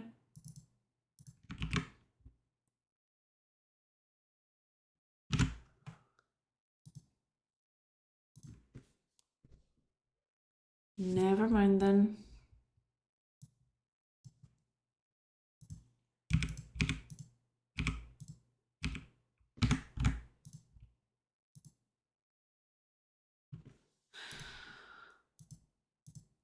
I lost my indicator, which is bad. I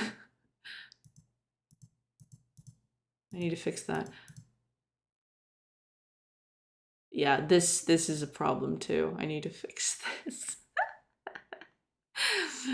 It shouldn't be able. Yeah, this thing is not showing up anymore.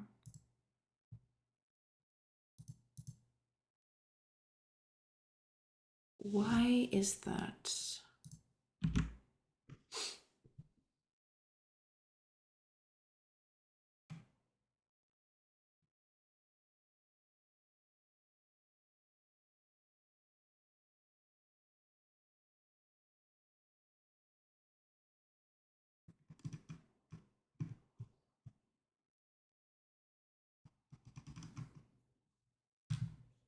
Should be something about pathing here, right? Clear pathing layer.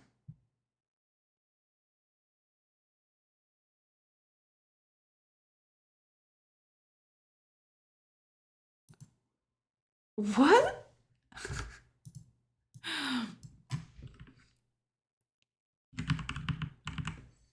What happened to this variable?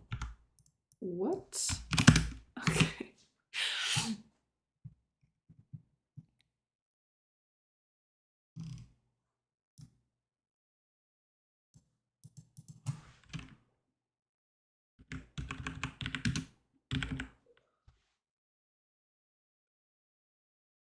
Ah, okay. Yeah, because it was in another place, so I forgot. I don't know what happened to that. Okay. The number wasn't updated, so yeah.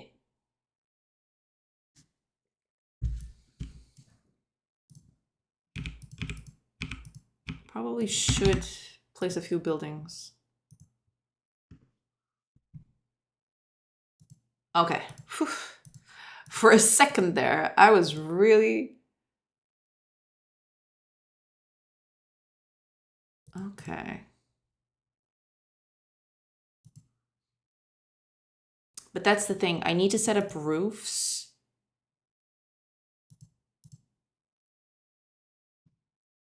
Oh, this is gonna be...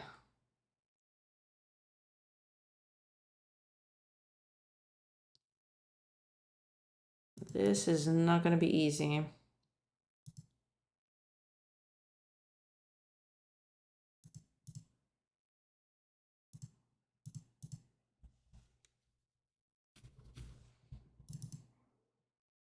Because like when characters walk...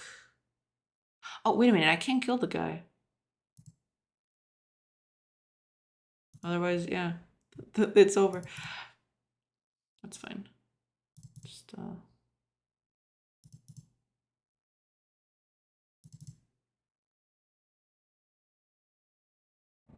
because if you stay in the back of a building, the roof will not cover you.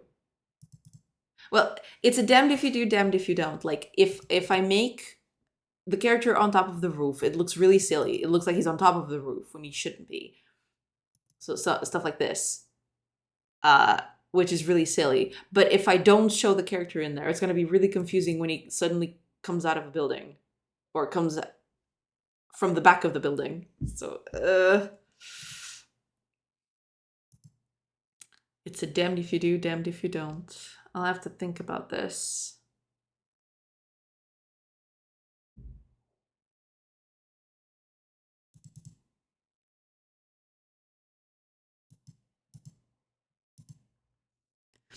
Maybe make the character blend a bit when it's under the roof.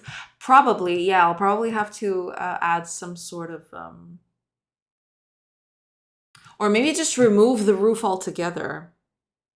I'll have to think about that. It's gonna have to be one or the other, because like having the character on top of the roof just looks really, really silly.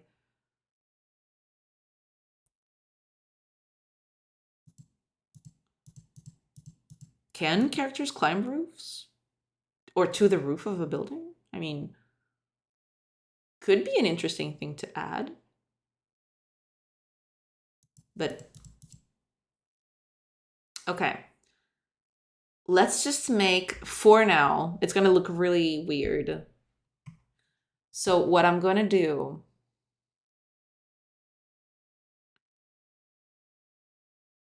Yeah.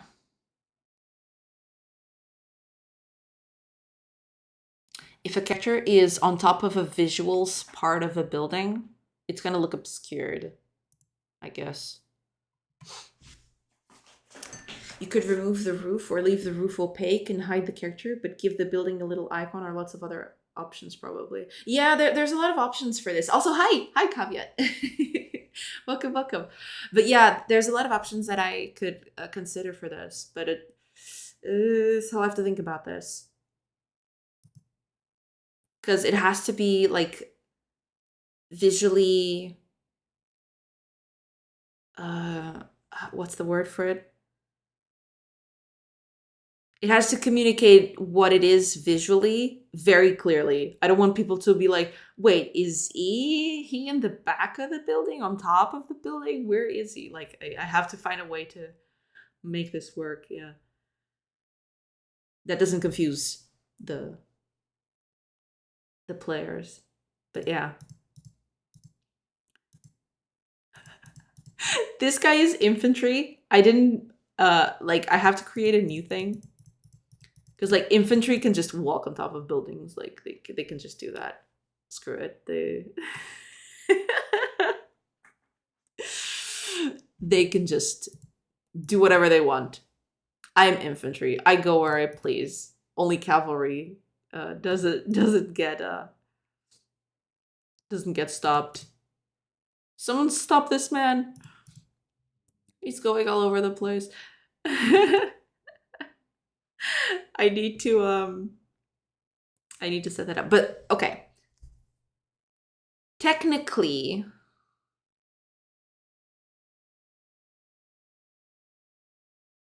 it's working. Technically. Very flimsily, but technically. For now, yeah, I think I guess for now, working if bugs allow. Yeah. I guess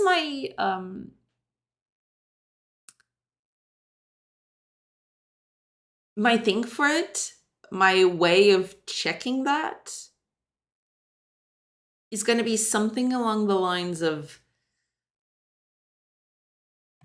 they can't walk on roofs, and that's it.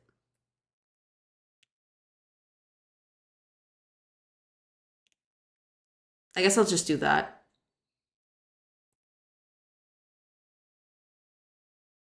Yeah, I won't let them walk on roofs. But even more important than that, I can't let them walk on buildings. So let's do a few changes. We need a few things to change here.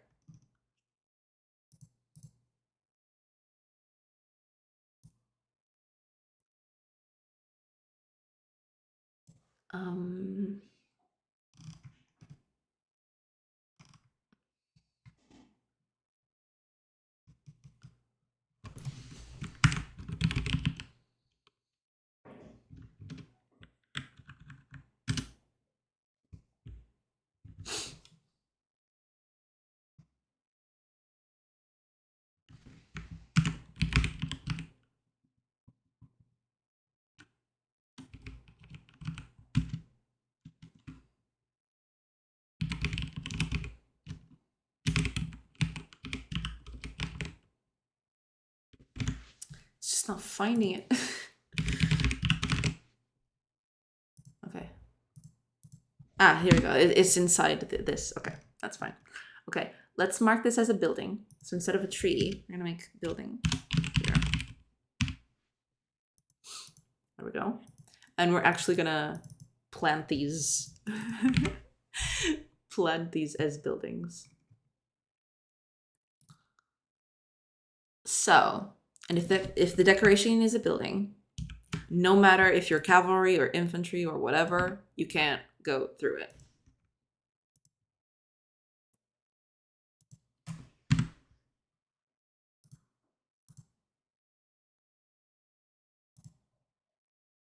Doesn't it?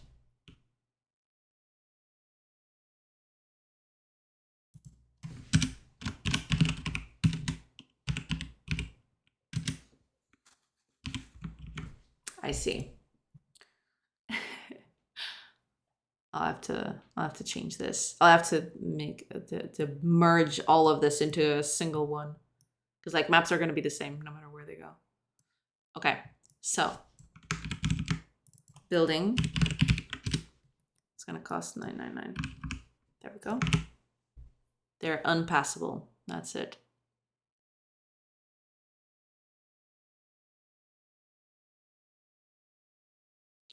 And that's that.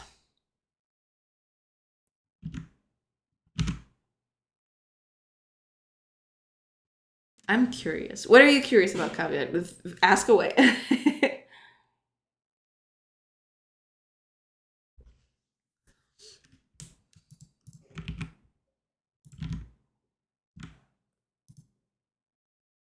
It says in your about stuff that this was a Unity Godot port. How was the whole process?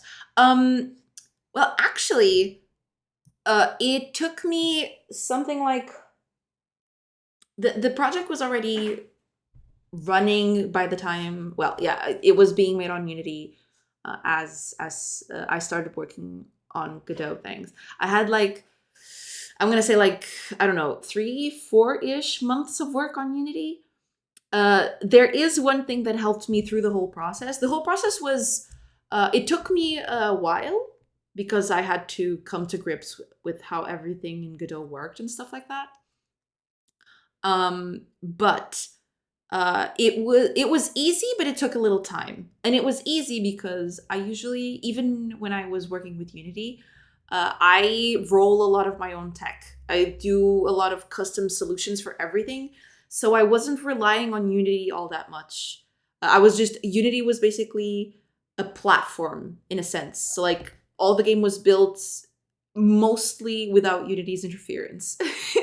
Because I was rolling my own tech underneath. I just used Unity for basically rendering and stuff like that.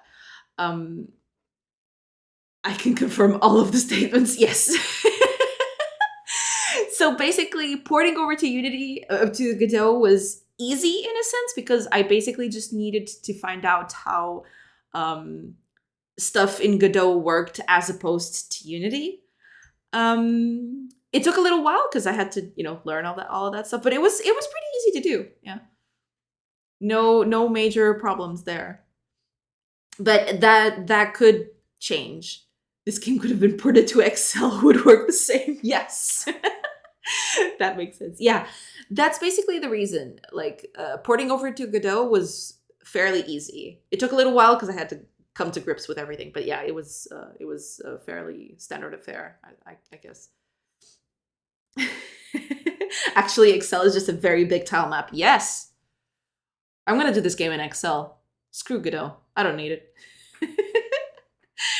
When roll your own really ends up in your favor. Yeah, I mean, I don't roll everything on my custom, to be fair.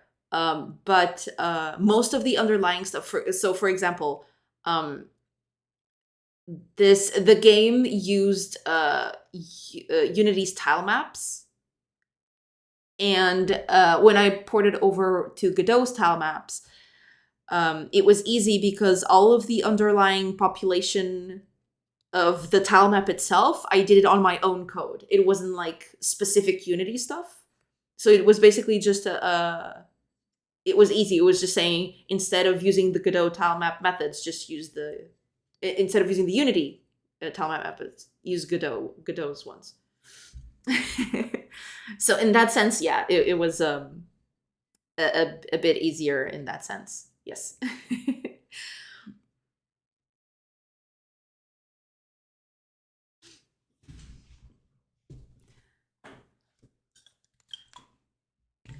But yeah, I've always like to add to that answer.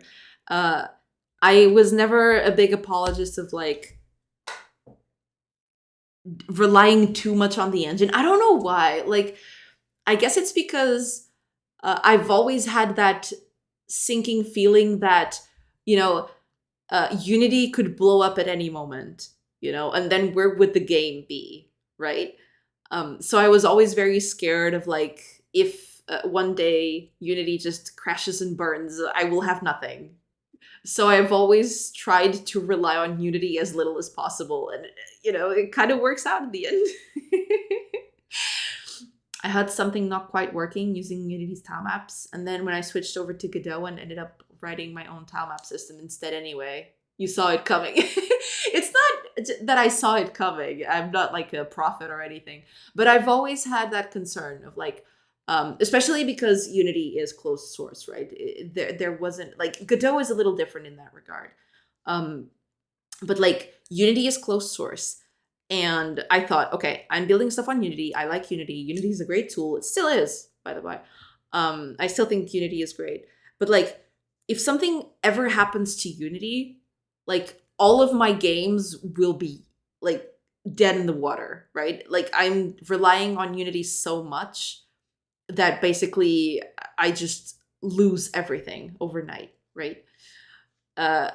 And I don't know, I always liked rolling my own tech and learning, because that's the big part of it. Like, I don't take the time to like learn how to render stuff and stuff like that. Like, it is interesting and I really like doing that. I've actually started doing that when I was starting out, but I've always had that feeling like, okay, I want to do a game, but I need like the low level tech, like the really machine level thing. Like, that is too much for me. Like, I'd love to do it, but it would take like forever to do a game. So like, I rely on other stuff for that. But everything else I just do on my own because I like learning how to do it. I'm the very same. I don't use plugins for the same reason. Yeah, I try to avoid plugins a little bit.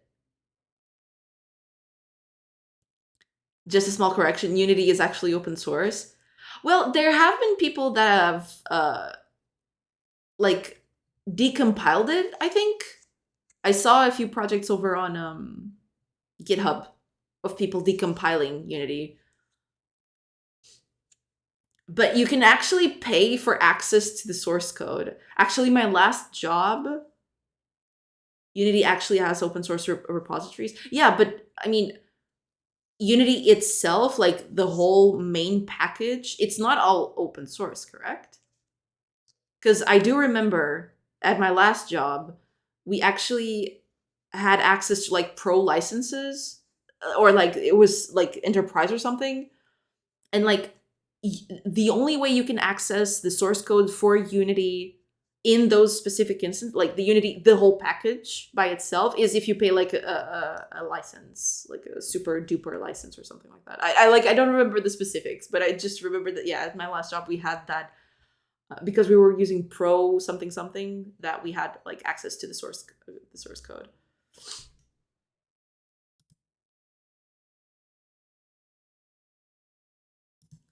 Did they actually open source the thing? Oh yeah, I do know about this. Yeah. Because these are like all the there are some of the projects here, but the main Unity thing is closed source, I believe.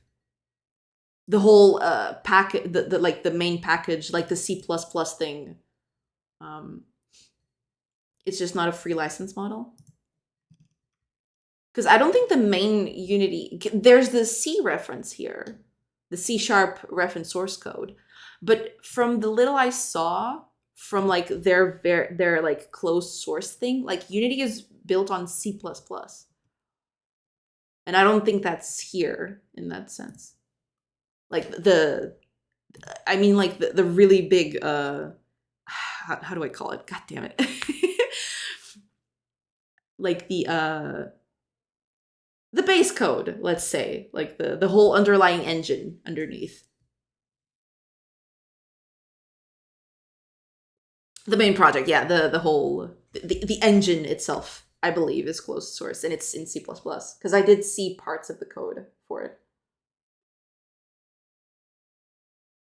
And I think you have to pay a license to check out the source of the engine itself. I mean, I know about these projects, like the whole the input thing and like all of these. But yeah, the engine itself, I believe it's closed source. Yeah. So I was always like skeptical of it. Like, what if one day this thing crashes and burns? And I'm like, I'll just roll my tech and have Unity do the hard work for me.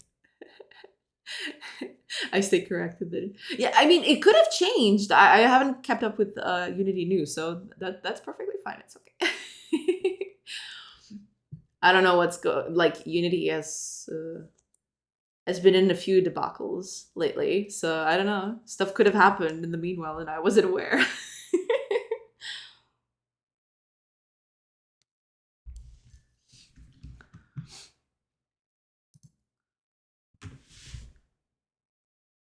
Is this working now?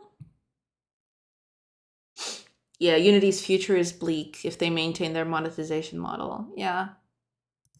I do hope they get to turn it around, because despite everything, I still think Unity is a pretty good tool. It's just like they need to get it sorted.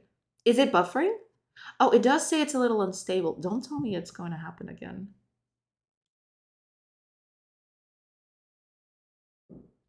Yeah, but it does say it's a little unstable. What is that? Is my internet trolling me? Is like my internet provider trolling me? Is that what's happening? I hope I don't fall like last time. Am I back? Okay, okay. Sorry about that. I don't know. It's usually around this hour. I think I did.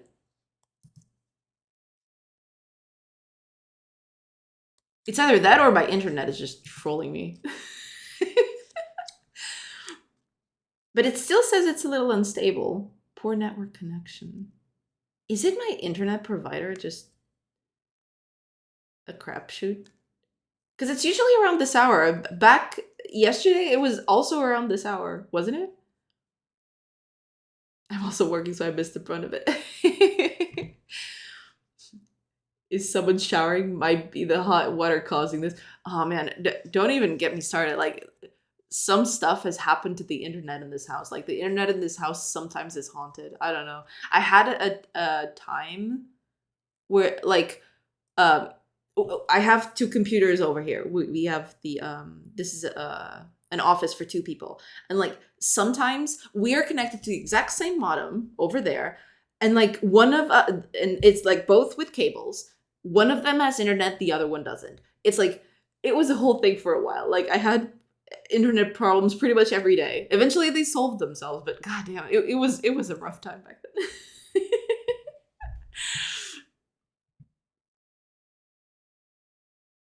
Yeah, I wouldn't. That's it, the cables, yeah. But I wouldn't put it past the showery thing. Like from what I've seen, the the curse is real. Okay, how are you able to pass through that? Through that? You're supposed to like not be able to pass through that. Correct? Like I did.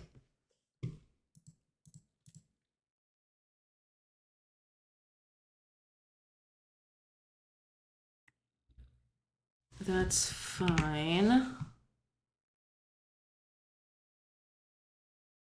But like when I'm using the pathfinding,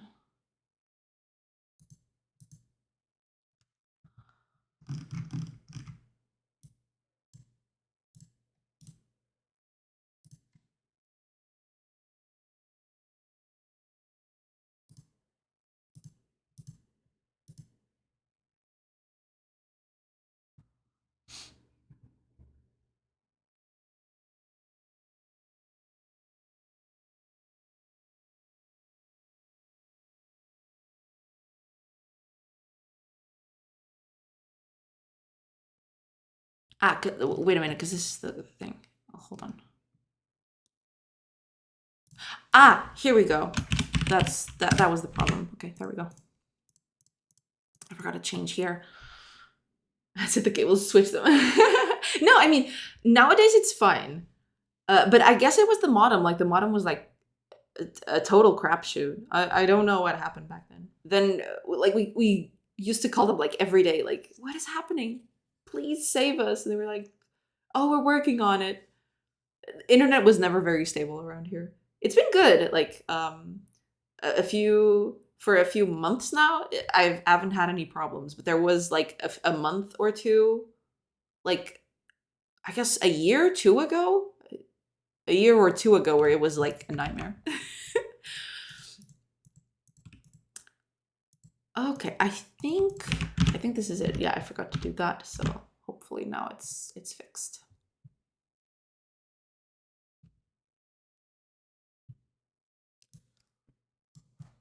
Let's build something actually.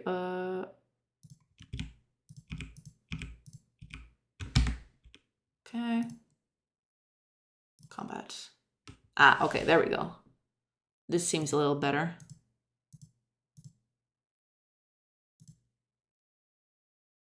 Let's check. She actually generated down here. Over on the roof. Yeah, I have. I'm probably gonna, for starters, I'll I'll just not allow them to be where the roofs are, I guess.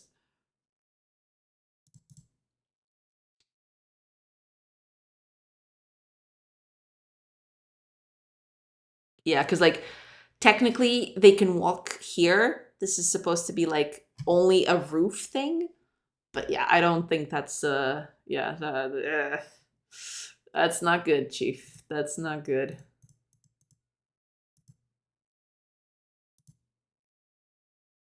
But yeah, they can't walk around this bit too.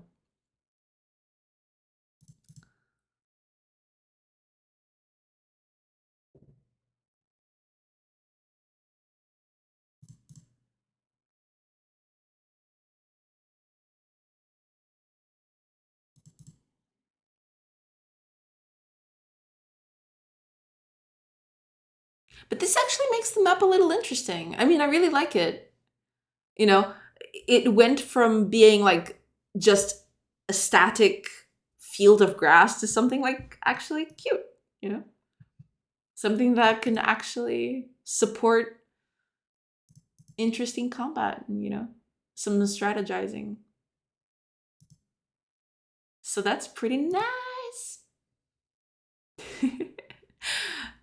Don't mind me, I'm just way too excited about it.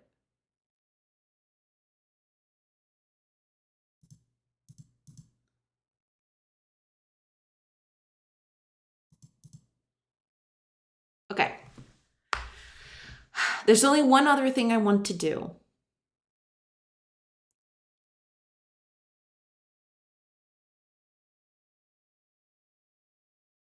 I want to mark places. So let me think here.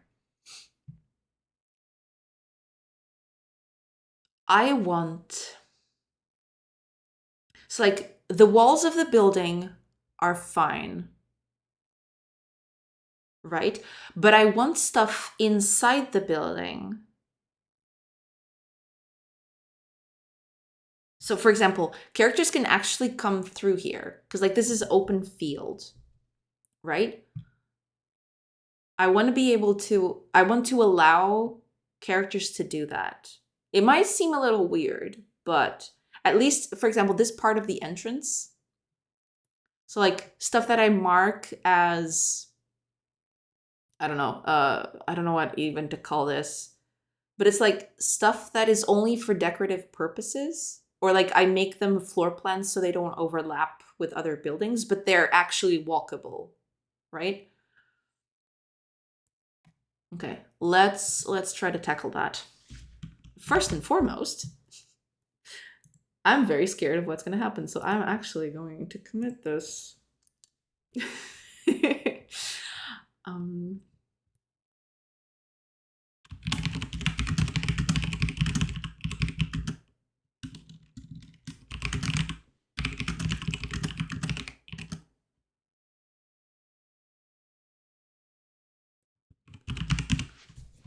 we go. Okay, there we go. Just so we can go back in case anything happens. Let's do that then. Let's go over to our template. So we've got floor plan and visuals, but I want to add another one. Oh, this actually has paging. What?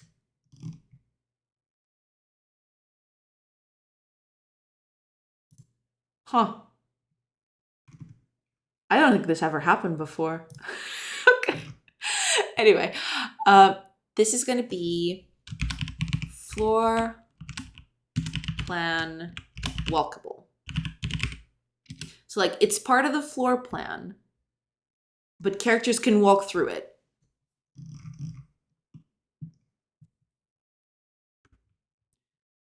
So let's save this. Let's start with our warehouse. What is this?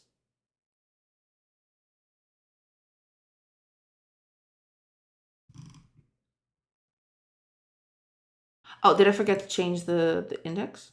Oh, I did. Okay. Oops. Let's go over to the template then.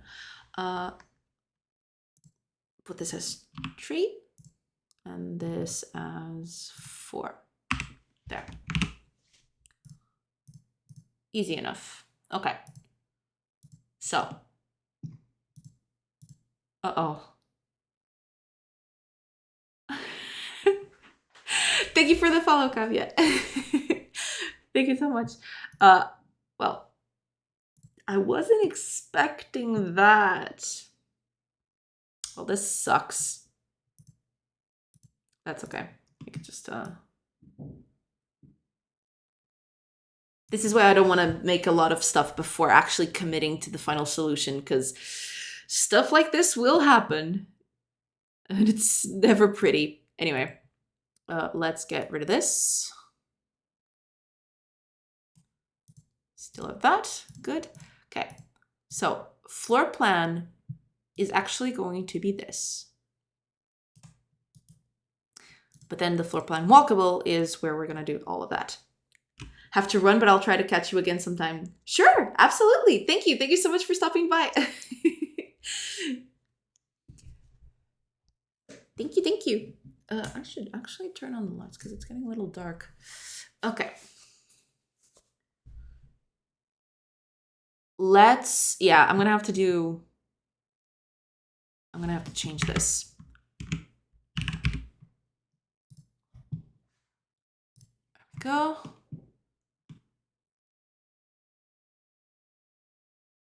Okay, so let's change this a little bit.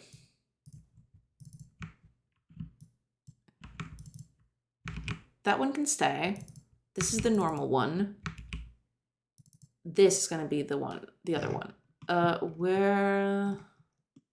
I need to load the palette.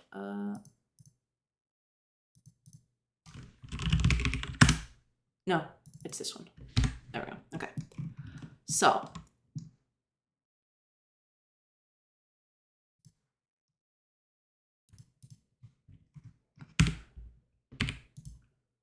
let's just mark it like this.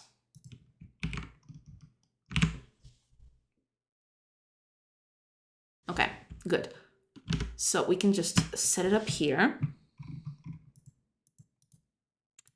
Also to mark this is available. And now we can use this to paint our walkable floor plan. So this is the floor plan, but all of this is walkable. Makes sense. Okay.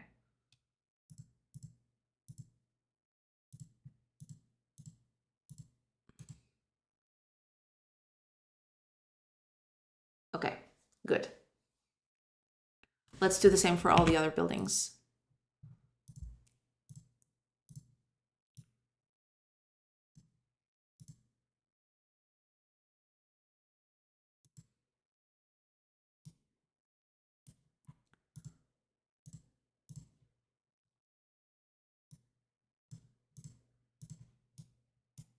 There. I'm gonna do the same for here.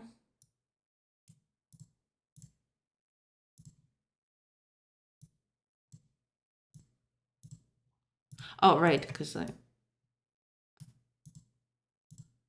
visuals is this. Okay.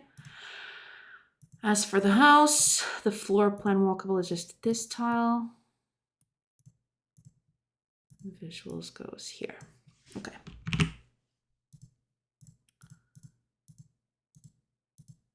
Oh, I need to remove this from the floor plan. Yeah. There. Okay. Should be easy enough. Is everything correct now?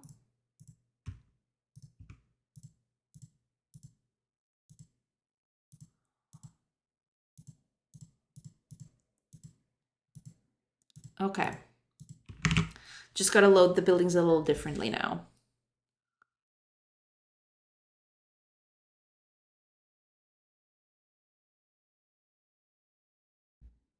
And actually, well,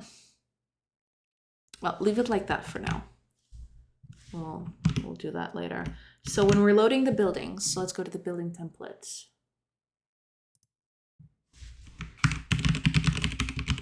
There we go. When we're loading the buildings, here we go. Okay. So the visuals layer is going to be the 5th layer now. But then there's the layer floor plan walkable.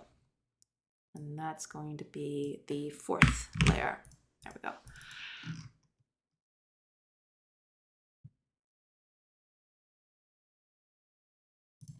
And we are actually going to keep this separate. There we go.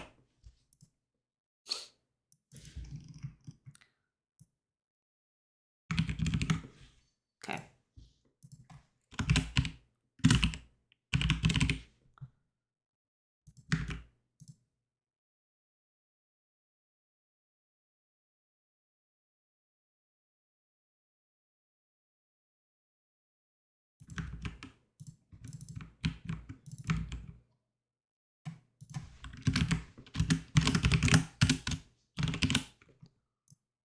there.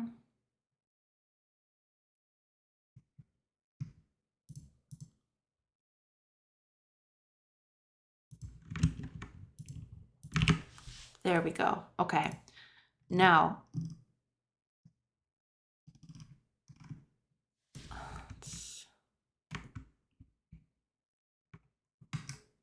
because that's part of the template, correct? Yes. There we go.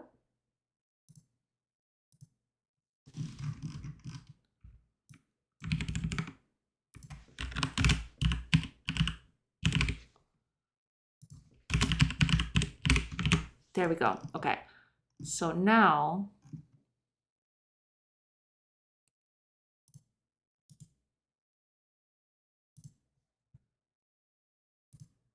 on the building instance. Right, building instance also needs the floor plan walkable here. Right. There we go. That should be it. And now, yeah, has floor plan in. We're gonna need to check the floor plan and the walk. Well,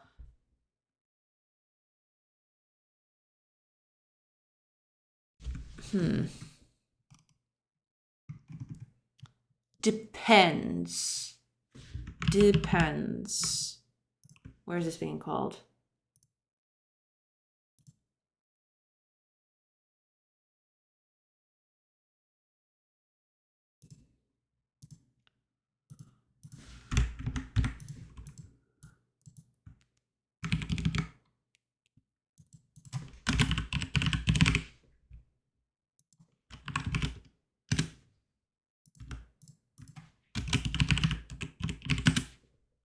There we go.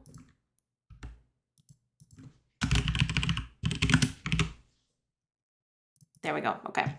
So now, when we're doing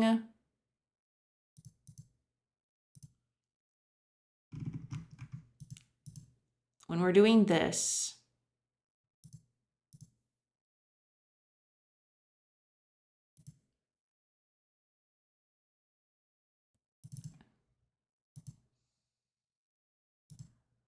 yeah, there we go. If the cell is occupied, but it's only going to check well, occupied is a bad name for this. It should be like I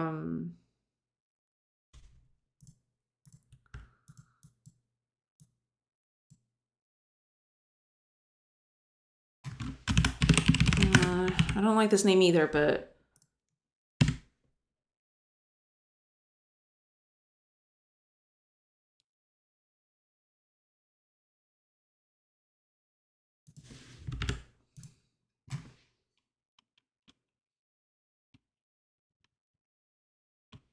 yeah, at least this is a little bit better, I suppose.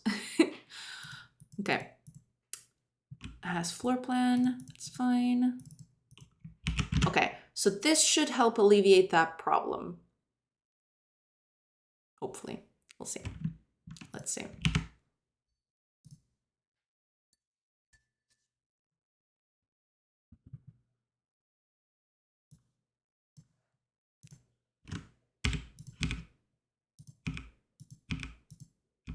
Oh, we actually started with 40 wood this time. Nice. Combat. Aha. Okay, good. So now we can walk around the building, but not through the building itself. Still there, this little problem, but I'll fix that in a bit.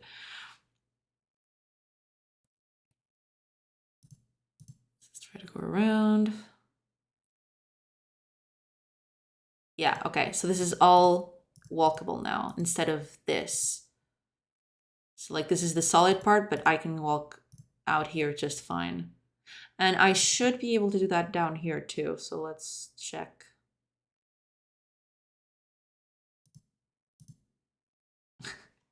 This map size is too big. I really need to update the controls for this.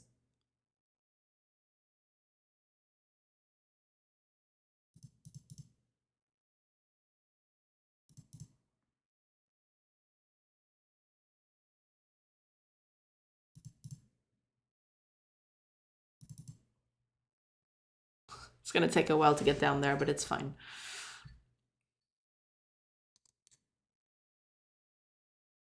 No. Sacrifices must be made.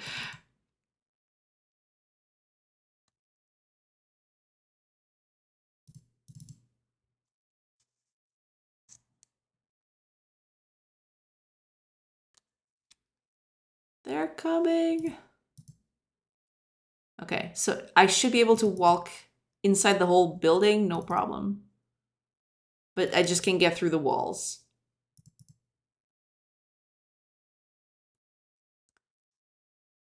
Yeah, perfect. Yeah. Very nice. Very, very nice. Okay. Only thing left to do is, I believe,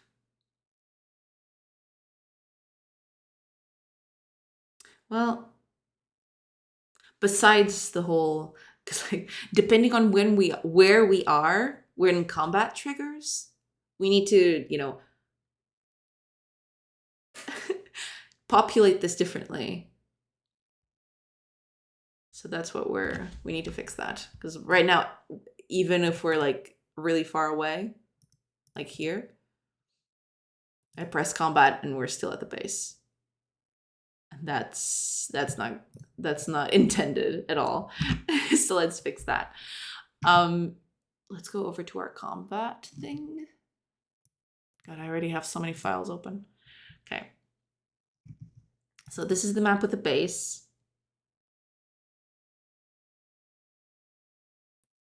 Let's actually do this. And call that with the info in mind. Because that way,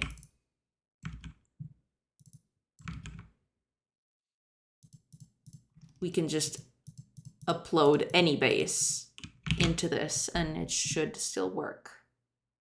Okay, good. So now we need to make a little checkup here. Where was it? It's on enter. Like I might as well search for the function. Okay, here we go. Yeah.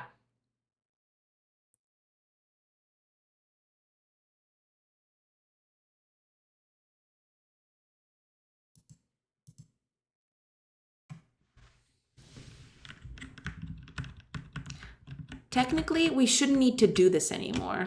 Because like I'm already marking them as buildings, so they're not drawing anything to the map.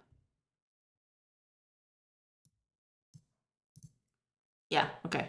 It's all good. So I don't need that line anymore. Very good, very good. So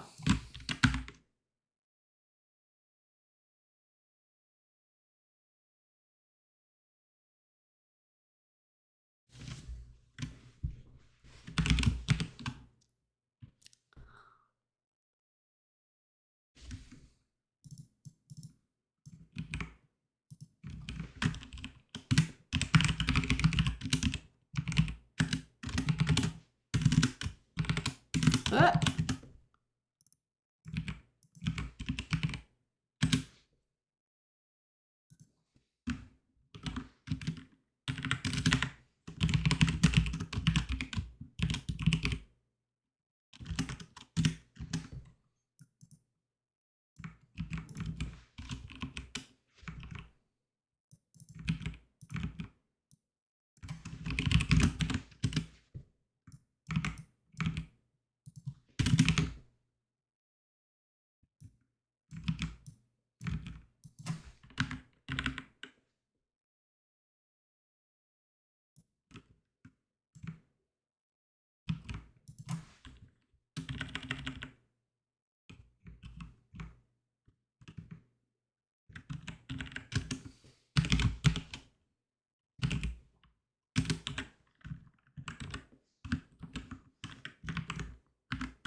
Okay.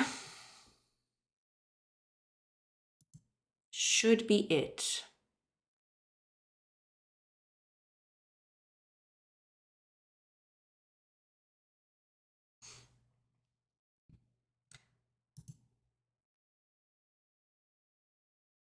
I am actually... Yeah.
I'm gonna do this, because that way we can check and actually get the base that we're at.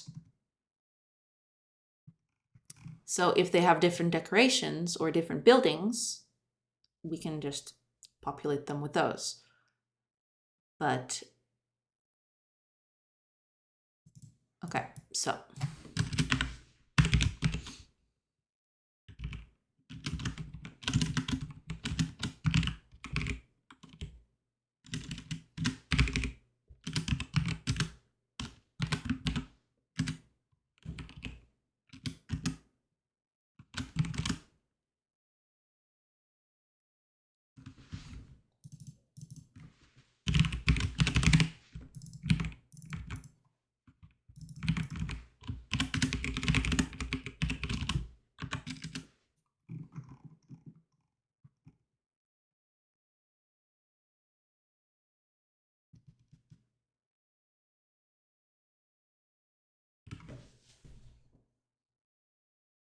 I'm already doing something very similar here.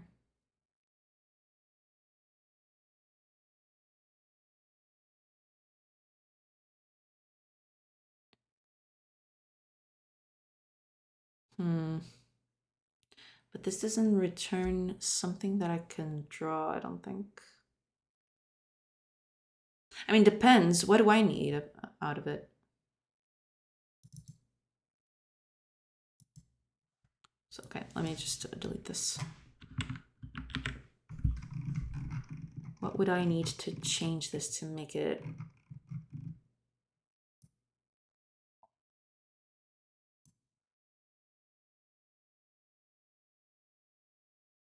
Okay, let's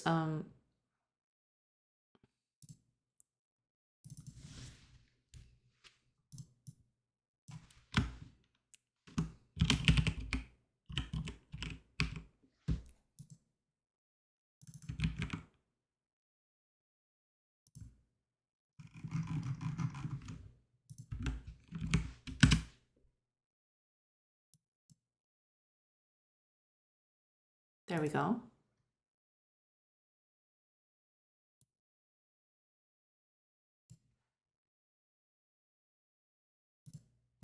Depends on what I need to use here.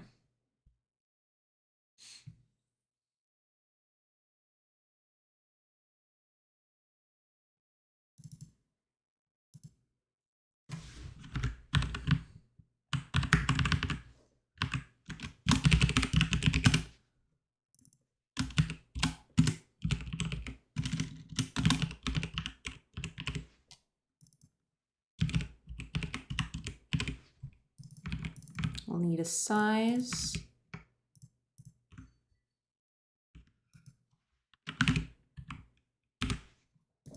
Okay. We're actually going to do that right now then.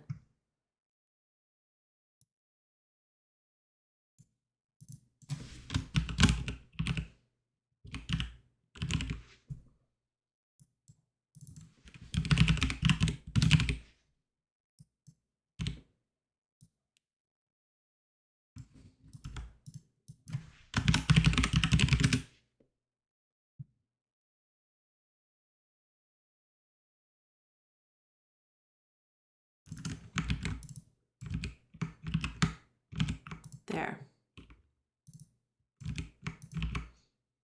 Okay. Just need to generate this iVisitable thing.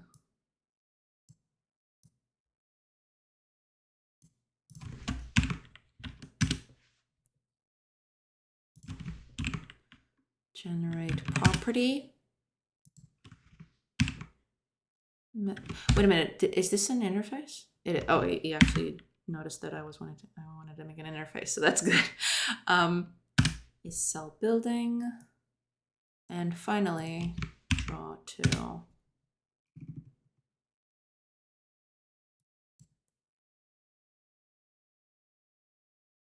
Right. Okay, that's fine.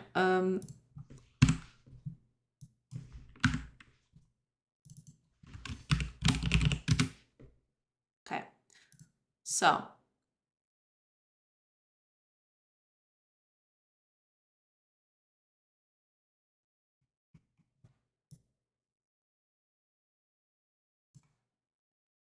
We need to make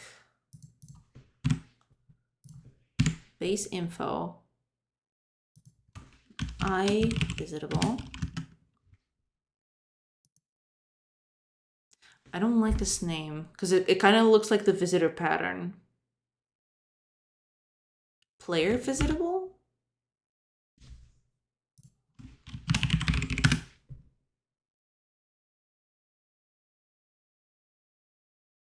Sure. We'll keep it like that. It's fine.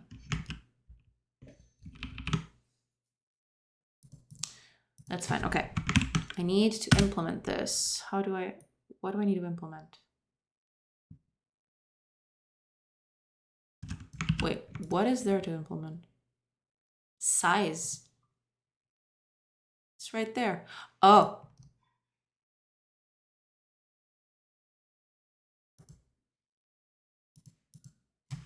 Sure.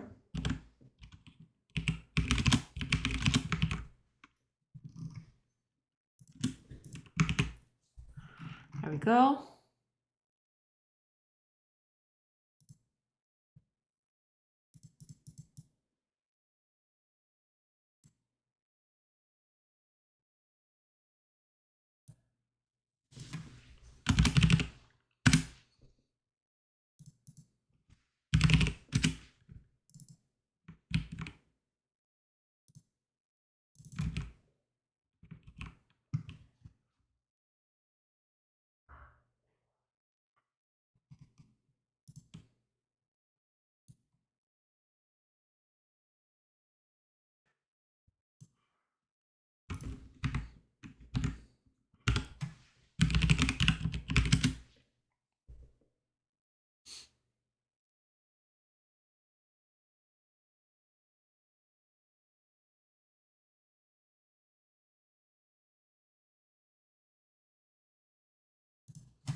What?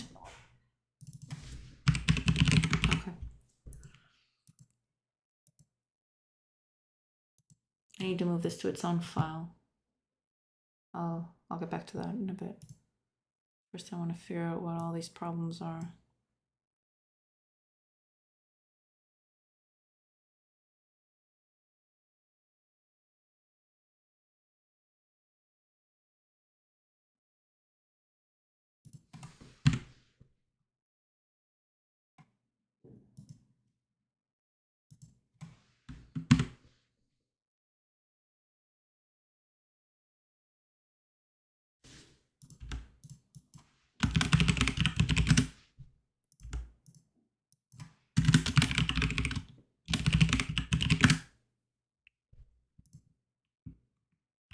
Wait. Crap. No. Okay. Oh god. Okay. I almost made it a huge mistake.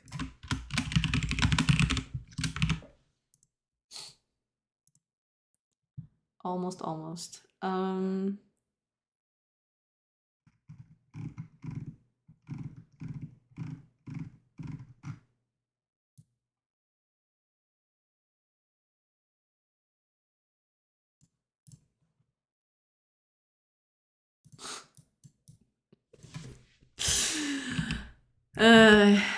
Okay, there we go. Trading post is by its own definition I visitable. There we go.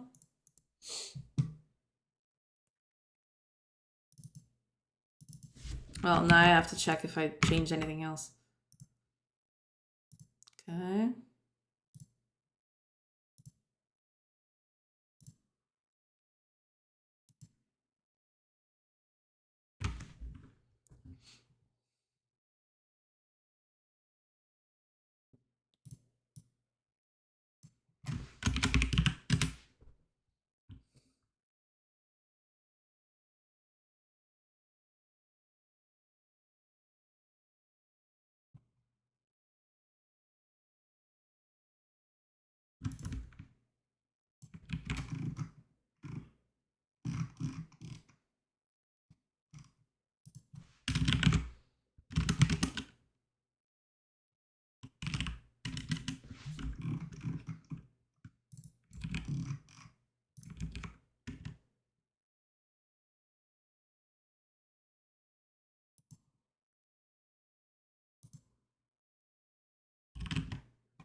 Okay, there's only one last thing.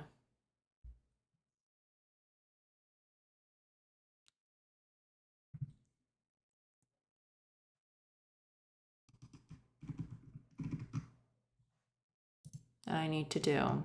Here we go.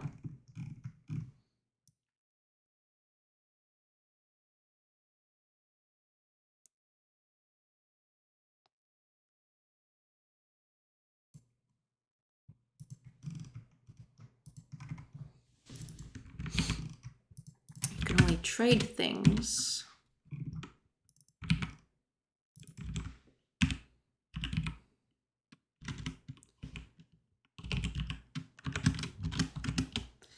It's disabled if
you almost renamed the interface. Yeah, I renamed the interface by mistake. And then I tried to cancel it, and it did a little wonky stuff. Because I pressed F2 out of like habit on renaming stuff, and I totally forgot that that's gonna rename. That's not gonna replace the text itself. It's gonna rename the whole interface everywhere. Oh man. But yeah, it was a thing.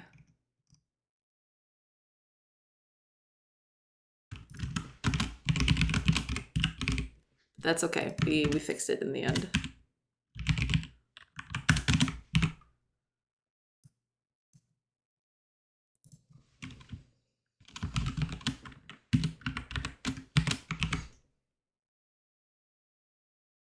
Pattern matching?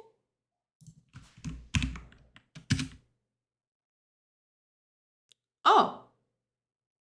I have done that so many times, yeah. I feel like that's something that people will default to sometimes without even thinking. Absolutely. I didn't even know this was possible in C#.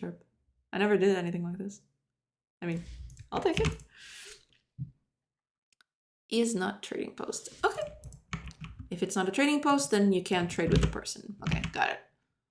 Let's see. Hopefully this works. Okay, we're still fine. Let's go to a neighboring town, see what's up. That was introduced in a version or two ago in C#. Ah, I see. Because, like, from what I remember, Unity uses an older version of C#. Like, some of the stuff that I use right now on Godot, for example, the whole declaring namespaces for files like this, instead of, like, opening a huge block of code. I didn't have access to this in Unity. I had to only when I ported this to Godot was I able to use this sort of stuff, and it's really cool because like less clutter. I like less clutter. You're getting to use new C# with Godot, which is nice. Yeah, that's pretty cool. Yay! I fixed an elusive UI update bug. Awesome. Always great to find out that you don't know how to use your own interface. I mean, that happens all the time. Don't beat yourself up too hard. Like, we do stuff and then things change and then we forget, or like we try to do something else, you know. That's a thing. It happens. It's fine.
Oh yeah, I didn't show everybody.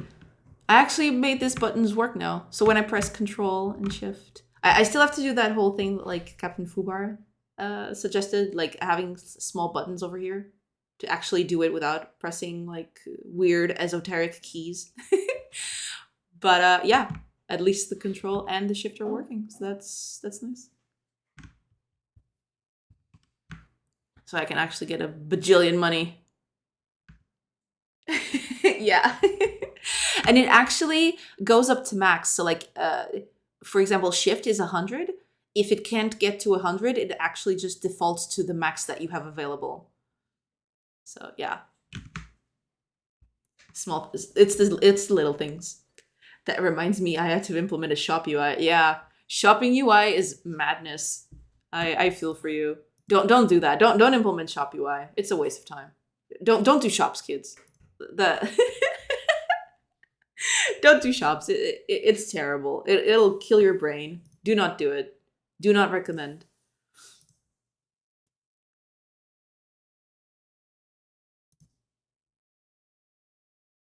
Ooh, I have so many options. Okay, let's because like everything seems to be working out okay. Hopefully, possibly. Wait, did I only get 10 wood? I literally got 10. Oh. Oh, that's right. I have to take care. I have to be careful with this. No, but wait a minute. What? That wasn't supposed to happen at all. Unless...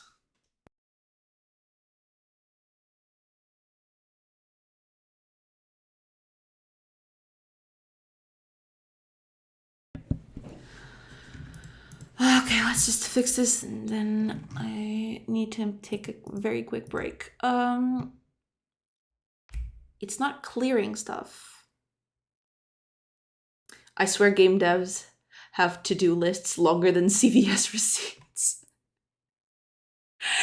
Yeah, like, there's all that stuff to do. Like, and suddenly you do something and you realize, oh, I have to do like 10 other things to support this thing that I want to do. It's a nightmare. It's terrible.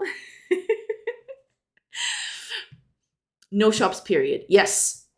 Step in the wrong direction. Project canceled. Shop denied. Yes, absolutely. How dare you? How dare you put shops in your game? Yes, I'm talking to you over there. No shops. None of them.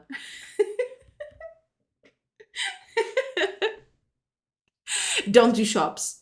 Shops are bad. Shops are like UI nightmares.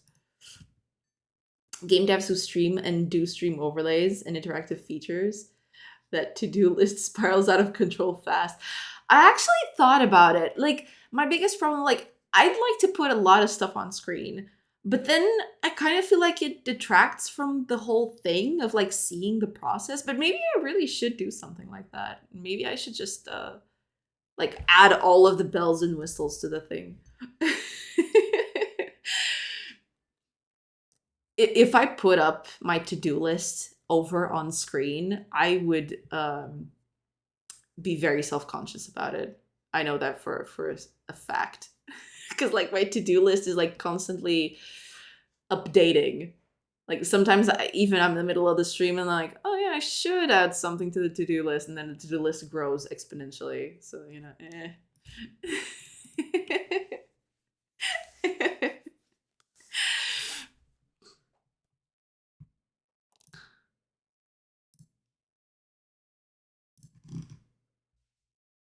Okay. Yes, I wanted to fix the warehouse. Give me a second. Like, I almost forgot what I wanted to do. Oh, where is the warehouse? Warehouse. Where is it? Here we go. Warehouse. It was closed for some reason. Streaming to share the process versus streaming to entertain. I sometimes wonder if more viewers would be good and I should entertain more, or whether I should just want to code and talk about it with those that want that. Yeah, I struggle with that too all the time. I never know what to do in that aspect. Because, like, sure, I want people to be entertained by this. Absolutely. But I'm doing this first and foremost so that I can show the process off to anyone that's interested in it. It's hard to strike a balance. Because, like, you know, I could put up more stuff on screen for sure. But is that good? Is that bad? Like, some people will say yes, some people will say no. I don't know. I'll have to think about it. Like, eventually I'll find something that sticks, I suppose. But for now, it's clean and simple. Maybe I'll add a few things here and there. Because, like, that's the thing. For example, I wanted to put up chat over on the screen. Because I think, you know, it's not only is it nice to have, it's, like, useful. Like, people talk about stuff. And, like, when a person watches a VOD or something, they get context to what was saying in chat. That's why I read the chat out loud while I don't have it on screen. But, like, having the chat on screen, where would I put it to not... Because, like, I'd like to put it on top of, like, my head up here. I don't know. Like, but that would cover the inspector. Like, it's already covering a bit because of the camera. But if I put up the chat up here, it would cover even more of the inspector, so people wouldn't even be able to see what I was working on over here. And I don't know. I struggle with that. I struggle with that all the time. And if I put it over to the side when I'm making code, people won't see parts of the code. I don't know. It's weird. I have it appear and disappear. Yeah, I'll have to think about that because, like, I do like the way your chat works, like having it pop up and disappear. But you do have something external to do that, right? Right now, I'm not using anything external except for like Streambot, I guess. Yeah, adapting your working tools for the good of people viewing is a hard balance. Yeah, absolutely. I watch a dev stream to see the development, but it seems many dev streams have a lot of crap on screen. Yeah, I mean, I don't fault them for doing that, of course. Like they're doing their own thing, and that's fine. I think I use Streamlabs. Yeah, I'll have to think about doing something like that because right now I'm just using like the default. Everything is default except for like I built like the very little overlay that there is on top of the screen for the camera and everything like that.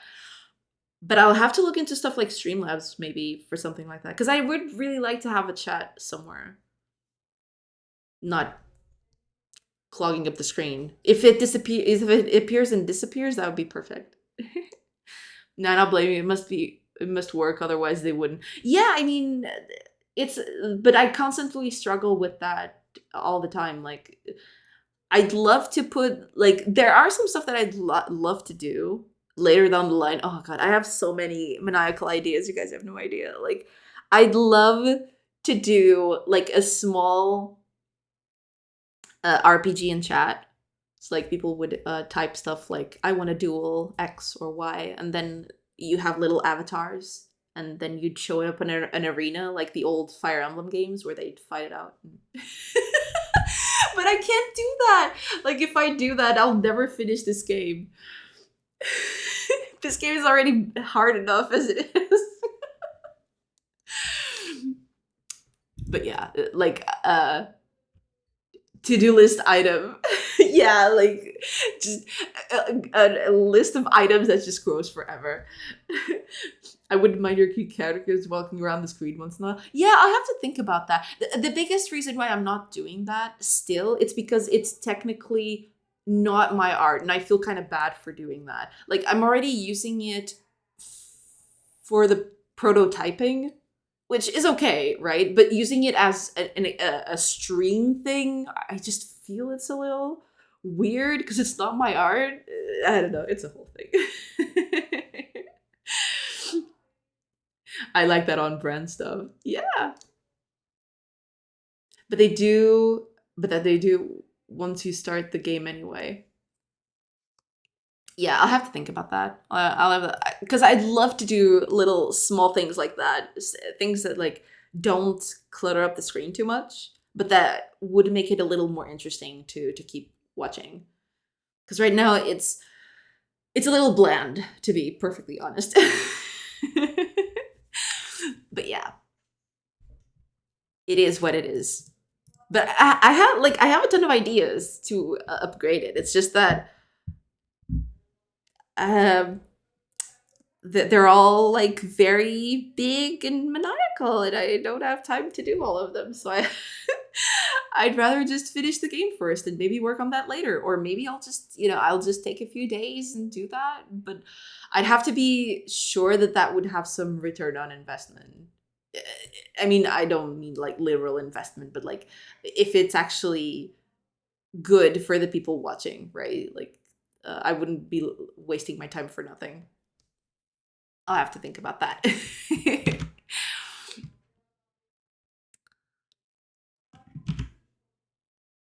Yes, the warehouse. Okay.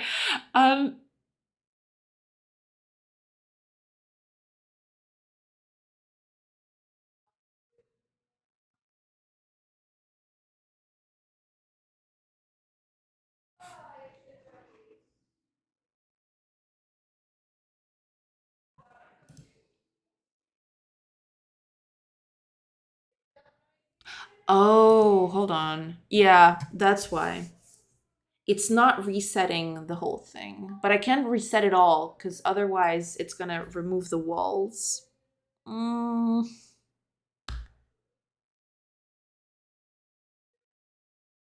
Okay, let's just do it like this then.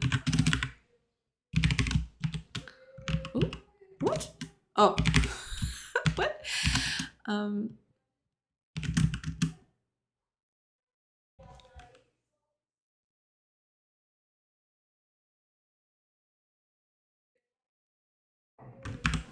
sec.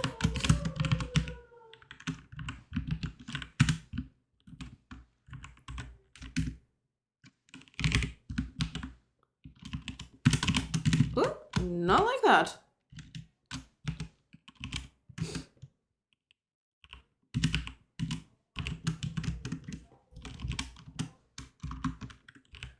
There. And then we reset this thing over here.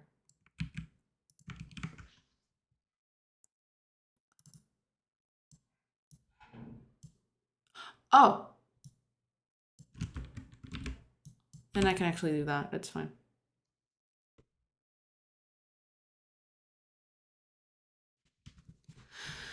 Okay. Does it have a clear cell? What is clear? Is clear like... Oh, it clears all of it. Okay.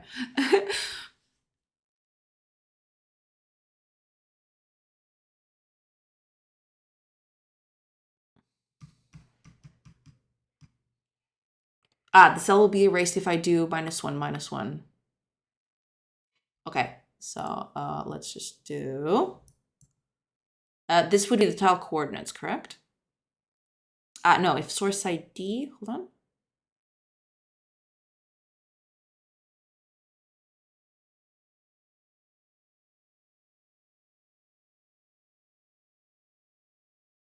Okay. Atlas chords can be -1, -1, and then it resets. Okay. So let's do that. Okay. So this clears, then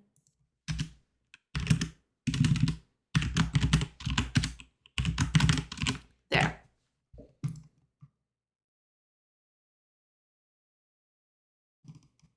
Okay.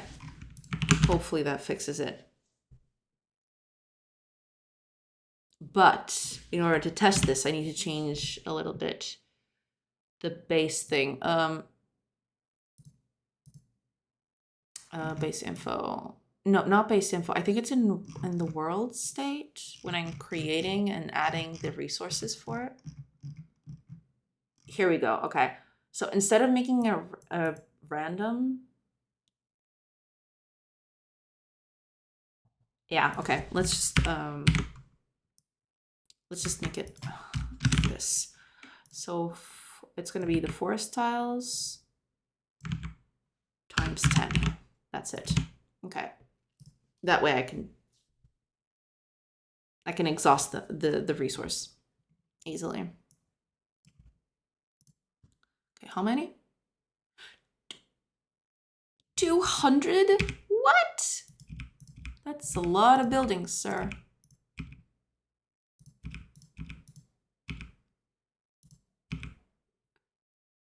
Oh, crap. Okay, I have to fix that.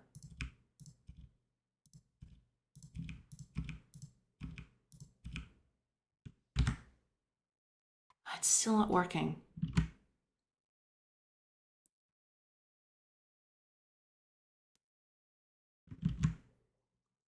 No, it can't be that. Let's just make it like a 10 and that's it. Hi, Amanuensis! Is that how it's pronounced? I'm so sorry if I butchered it. Amanuensis. I don't know. I'm sorry. Amanuensis or something like that. Hello. Welcome to the stream. What am I working on? I'm working on this thing. I can actually show you. Give me just a sec. Let me just fix a little thing right here real fast and then I can show you.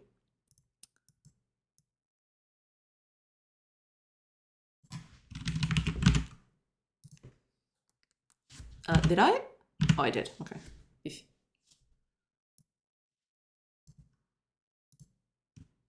20. Okay. It's still not working.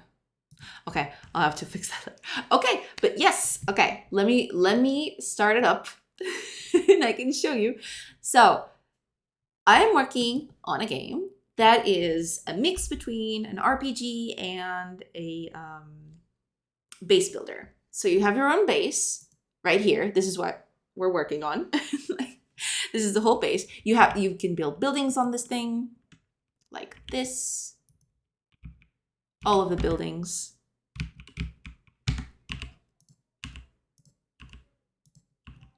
And then you can put people to work on them and stuff like that, like this. And they produce resources as time passes. And then you can actually get out of your base, which is what you were saying right here, right now. And you can actually use resources to trade with other settlements. So I can, I'll get to this later. I may just regret that, but you can, so basically it's like a party of warriors. I can actually show you. So like you have your own party of warriors when you go out of your base. This is where the RPG comes in, right? Your warriors have their own skills, their own inventory, their own weapons, armor, all of that stuff. So the idea is they're out of the base to go on adventures or to explore territory or to trade with other people, with other settlements right here. These little tents are like supposed to be like friendly settlements. So the idea is as time passes, and you'll be able to see like time up here, it kind of passes as it goes along. They can also camp and gather resources while they rest. So for example, they can hunt and they can gather herbs. And now we have some resources to trade. That looks cool. Where did you get those assets? Did you make them? No, actually. These assets are all from Kenny. I don't know if you know Kenny the asset maker. Like he's very prolific in like the game dev community. But I'm actually, yes, I like Kenny stuff. Awesome, awesome. Good to know, because over here, we like Kenny too. Like, we love Kenny over here. I'm actually using the Tiny series. The only difference is most of those asset packs didn't share the same color palette. Like, the colors were all wonky. So I just put them all up side to side like this. And I just picked up a palette and painted over it. So it's his drawings, but with a single color palette. That's what I'm using.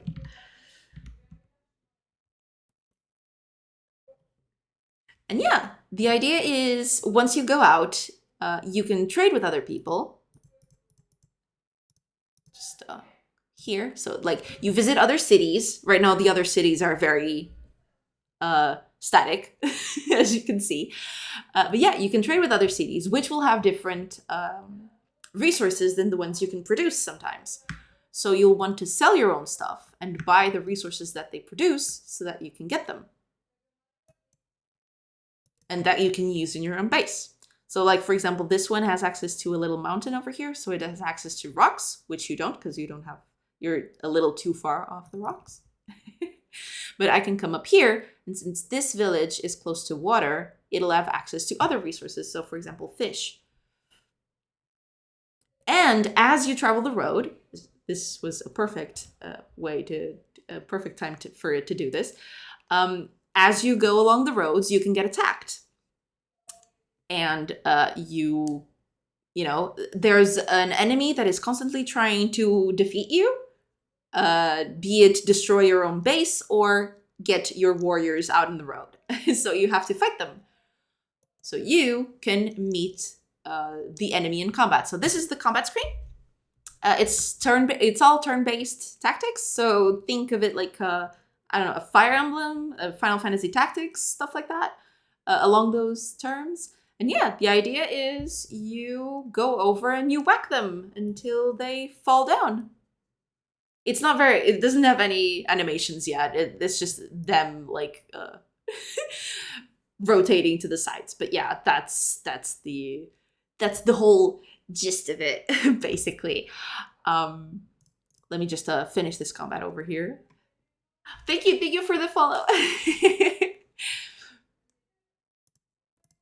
I'm glad you're enjoying things.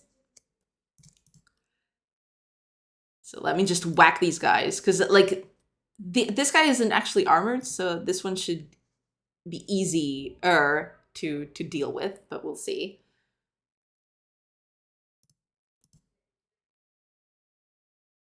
Okay, one of them is gone. Only that one left to go. Oh, but this guy has armor. Oh boy. Oh, got him. Okay, cool. We won. Yay, go us. So let's just finish by visiting this little city over here to buy some fish. Oh, and yeah, I have to fix this sometime. Yeah, let's visit. So like this city, for instance, since it's close to water, it has some fish. So you can buy some fish. I actually just noticed a bug right there, but that's okay. So the idea is you get some resources that you don't have access to yourself, so you can bring it back to your city and improve the life of your villagers, and while also, improving the city itself, because the city is going to be constantly under attack, even when you're not there. So you'll want to upgrade your city, upgrade your defenses, hire warriors to defend it, all that sort of stuff. So yeah, that's it. That's the game as it is right now. There is not much more to show because like we're still working out a few kinks. But that's it. That's gonna be, hopefully that's gonna be the game. That's the whole thing.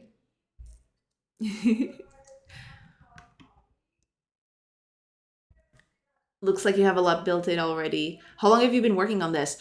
Well, let me think, because like this project started when I was still working for when I still had a job at a company.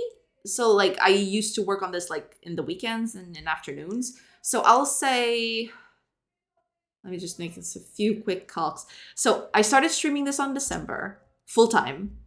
Before that, I had like some 3-ish, 4-ish months of work. So I'll say like, I don't know, 7 months of work on this. 6-ish to 7-ish months of work, something like that.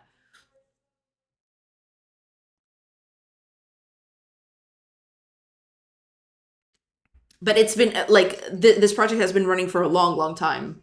Like I was working on this since I don't know, last year, 2 years ago. I don't even remember at this point. But yeah, in terms of combined time, in combined full time, it's probably like 6-ish, 7-ish months. What inspired you to make it?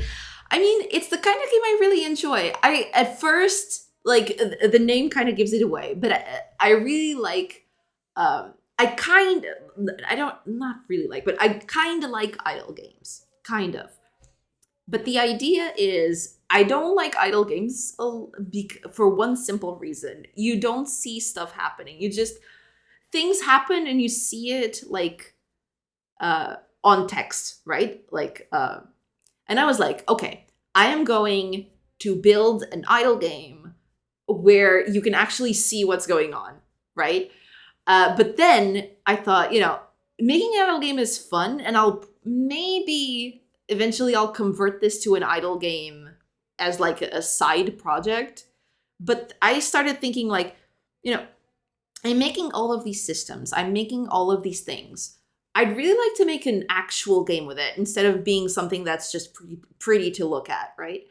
Um, and then I thought, I really like management games. I really like, RPGs. They're like my two favorite genres.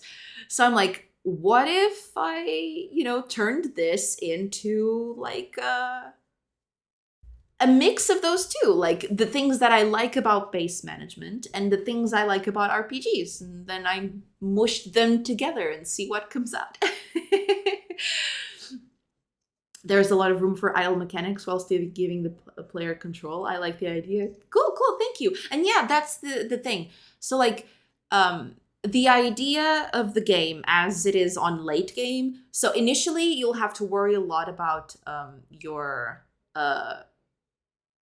what do you call it? Economy, like the economy of your thing, like the people you trade with, the resources you make. Initially, that's going to be a huge concern. But like you're going to be attacked constantly, right? So the idea is slowly you leave those systems to work on their own. Like you've established the industry is done, like they're producing things, and like they have their own stuff figured out. Eventually you'll start to work more towards actually building your player party, your RPG kind of section of the game, to like use those resources to take the fight back to the enemy, right? And yeah, you're absolutely correct. There's a lot of room for idle mechanics because like I want stuff to become automated at some point. I don't want the player to like be constantly juggling between, because that's the thing that frustrates me a lot about base management games. I really like them and they're really cool, but sometimes it gets to a point where you've actually figured out a way to do things, right? But then, like, some minor thing happens. Like, a person just dies, for example, and suddenly, like, it feels like it all comes crashing down, even though you've set up, like, you have a substitute, for example. But then the substitute doesn't, fill the shoes quite fast enough because you didn't notice or something like that, right?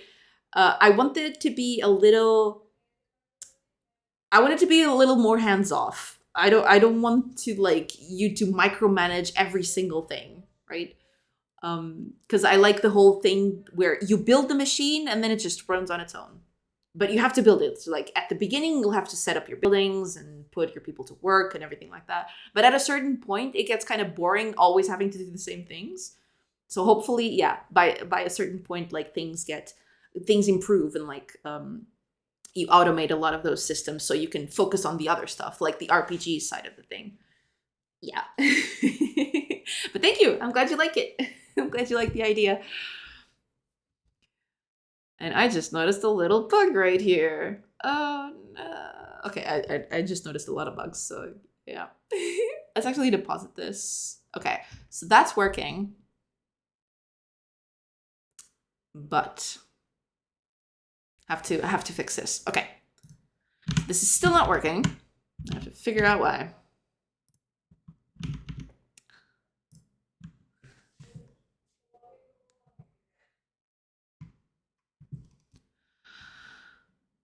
Okay, where's the warehouse? And why isn't it updating correctly? Okay.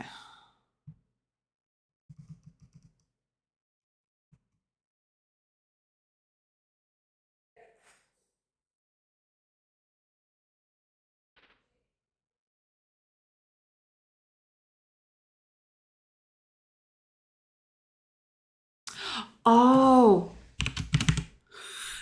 Whoops. Whoopsie. I am a dum-dum. Don't worry about me. It's fine. It's fine. It's perfectly fine. It's totally fine. Oops. Yeah, that was a mistake. I'm probably not going to be able to do this because of this. Yeah, okay. That's okay.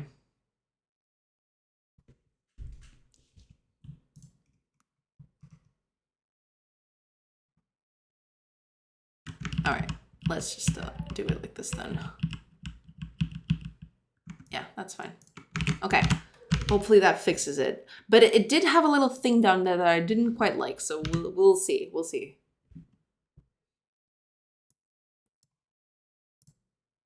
Yeah, it's clearing up everything. Okay. That's not supposed to happen, but we'll cuz yeah, I know why. Because like I don't need to do that anymore. I can just do it by 4. It's a 4x4, so I don't need to do that. There we go. Okay, perfect. Let's see. Okay.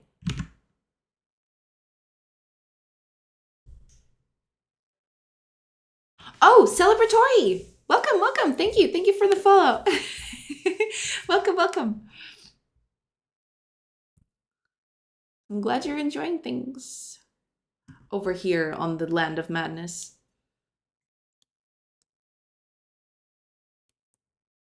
Why is it not triggering that? Okay, hold on. Because it should be calling this, correct?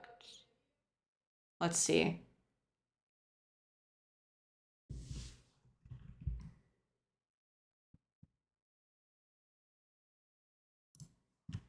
I forgot to run. I clicked this button thinking, yeah, it should run. No, that's not how this works. Okay, redrawing, correct. If I place a build, oops, no, place a building. Yeah, it's doing the thing. Then, oh, I know why that's happening. Okay, hold on. No, it's fixing. It's fixed. It's fine.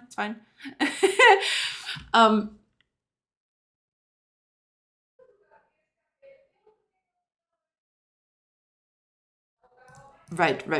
Okay. So, if world, no, wait a minute. If resource quantity is greater than 0, then that's when you draw. If it's not 0, or if it's less than 0, you don't draw it, you know? Value. Yeah. Hopefully that fixes things. Because that wasn't supposed to happen at all.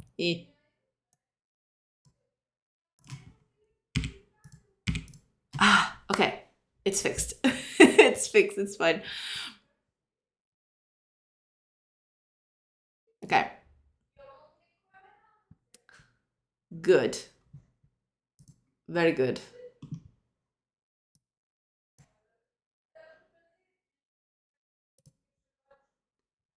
Very, very good. Okay. Let's fix a few mistakes that I've noticed along the way. Because, like, I don't know if you all caught it, but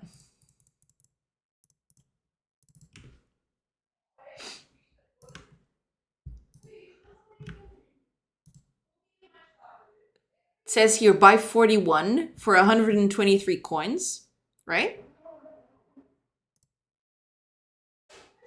It's taking the wrong amount of coins and it's adding the wrong amount of stones. It's actually adding 100 stones like flat to my inventory, and that's not what we want. No, sir. Because that's not good. That ain't good.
Is it a bug in the player's favor? If yes, don't touch it. No!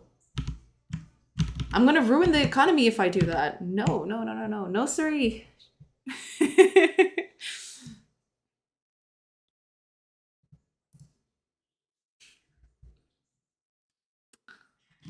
Okay.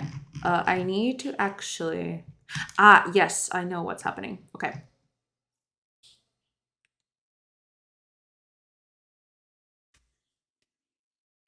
Yeah, it's over here. Like when I'm buying and I'm selling, I'm not actually checking. Yeah, the quantity. Well, yeah. So, okay. Let me just check real quick. So currently post inventory.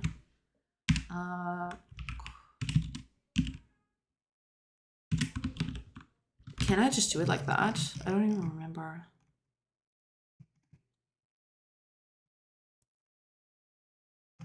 Here we go.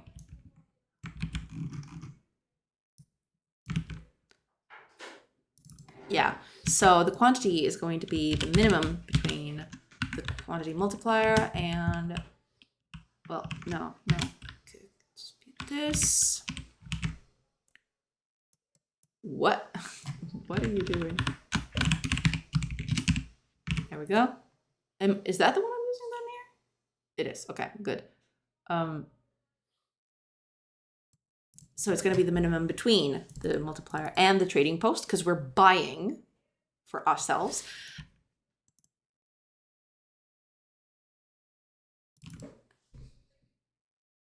And the quantity versus the resource price. Okay, good. So we just need to do that for the selling as well. But instead of the current trading post, it's going to be the player party. So player party inventory. Is it inventory? No. What was it?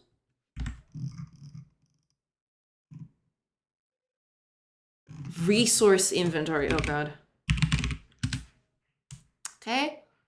And this is going to be party owned quantity. And then we do the minimum between the two of them. Yes.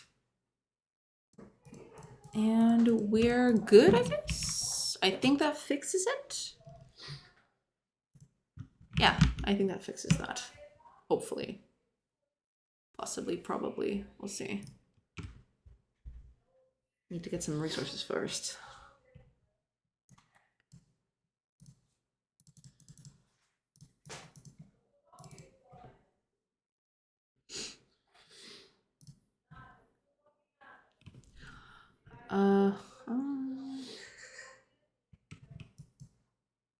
Okay, let's trade.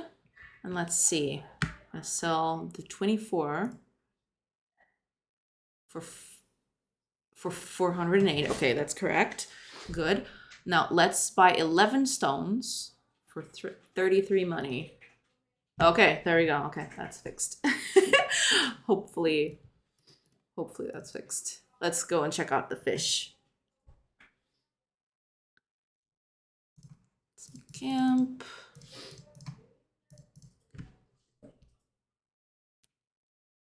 Let's evade them because I don't want to test combat right now.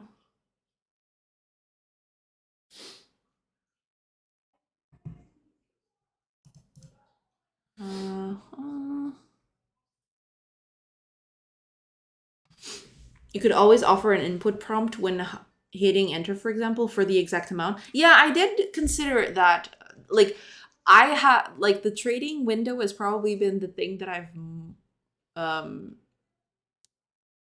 redrawn the most. Like, I have so many, like, I can actually, oh, give me a sec. Let me open up a new thing over here and open it up. Because, like, I have so many files. I don't even know what to do with this anymore. Like, I have so many files of this. But I do have so many experiments with that. Let's see if I can find them. Because, like, I had so many ideas for this. Where is it? It would probably be here, correct? Yeah, it should be here. Yes. Okay.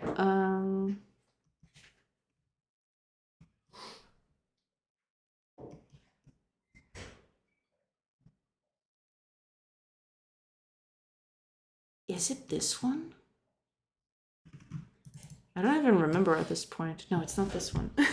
I think maybe I just lost it somewhere. But I do have like a whole. Let me check over here.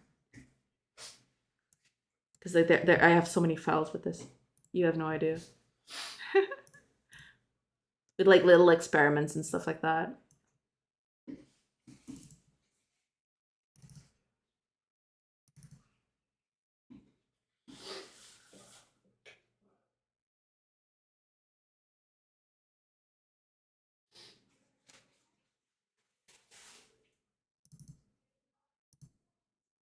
I don't even remember where I put those.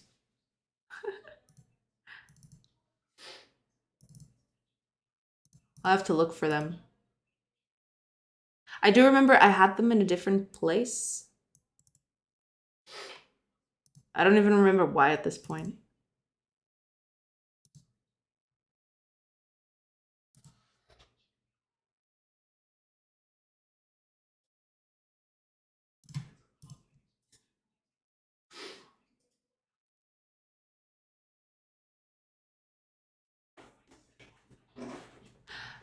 I think they're probably on the project folder. Give me a sec. They're probably there. Maybe. They're probably on the project folder. They shouldn't be, but you know. At the time, I thought it was a good thing to keep. Should be here.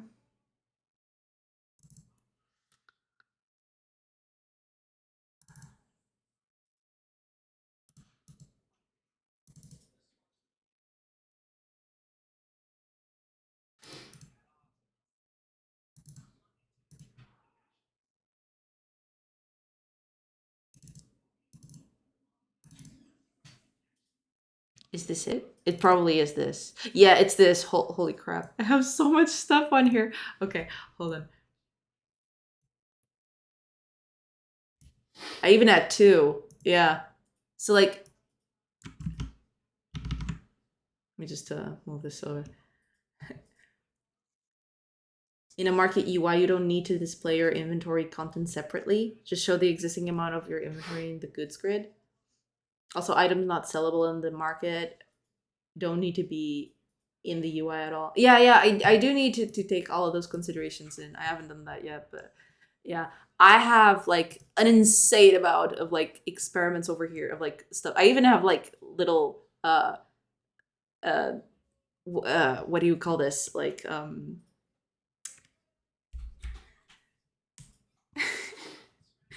it's like a little inspiration. Like I found this and I thought it was really cute. But yeah, like I had a bunch of ideas to do this, and none of them were really good. But yeah, this was like the idea at the start, and then I refined it over to something like this. But this was like hugely confusing.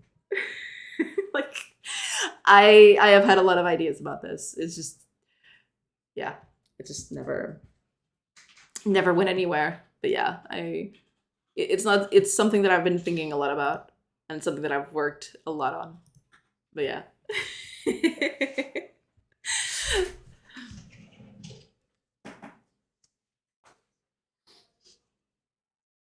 But yeah, I do have to take into account a lot of the stuff that you just said. Yes, because yeah, I it still needs a lot of refinement. That's for sure.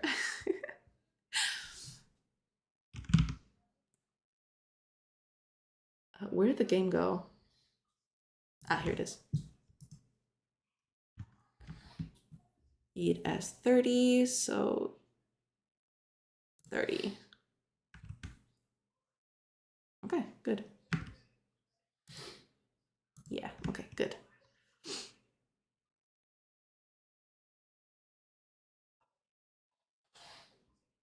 I do need to make these buttons a little better at like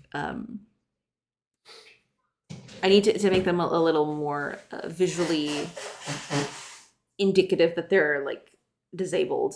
Right now they're not very good. Use the line edit instead of a label to be able to input numbers directly. Yeah, I actually use that.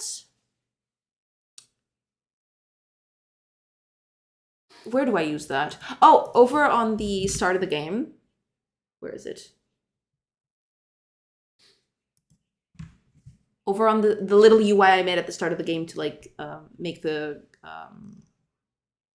random generation of the world to a certain extent. I actually use those. Yeah. Where is it?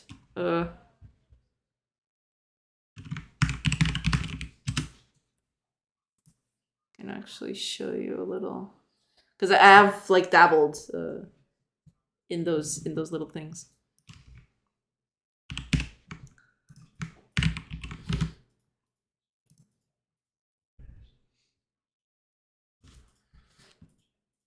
Yeah, so over on this stuff, these are all like what this isn't exactly like line edits, but yeah, they're like little that accept numbers and stuff like that.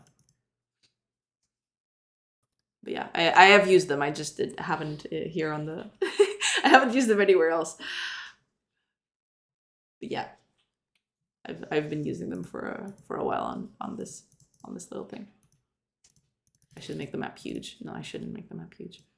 I should make the map tiny so it don't take forever. But then everything gets smushed. Everything gets smushed together and it's bad. Okay. Well, but at least that's fixed. Oh, I have to turn that off. I have to turn this off. I need to make that a variable, actually. Like, I'm constantly, like, doing that, and I shouldn't. But, whatever. Let's see if everything is still working. Oh, yeah, there was another thing I wanted to do. I forgot. Because, like, yeah, I remember now. That's the last thing, probably, that we'll do before leaving for today. But, yeah, I still need to fix this. Because, like, I changed the way the floor map works, and as you can see, like, it doesn't check the floor map in its entirety anymore, and we need to fix that. We can't build, like, stuff overlaid on top of other stuff. That would be bad. So let's go over to our buildings.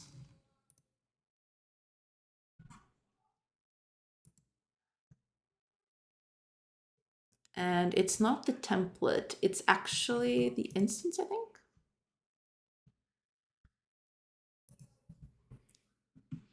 Or like over here on base info. I think that's it, isn't it? Like if it can build at location, that's it. Okay.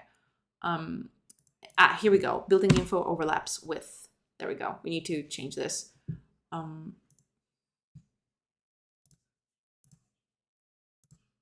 Here we go. Okay. We need to change this little thing. So we need to check the floor plan, but also oh,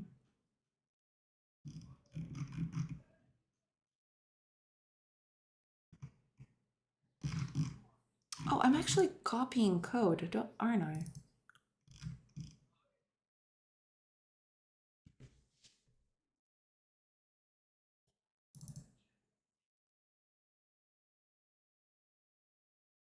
I'm actually copying code. I shouldn't do that. Let me just fix this real quick. So for each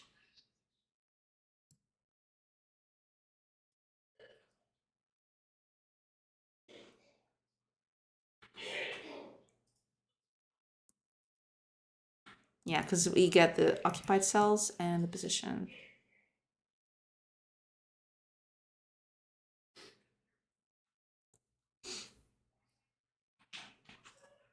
Yeah, okay.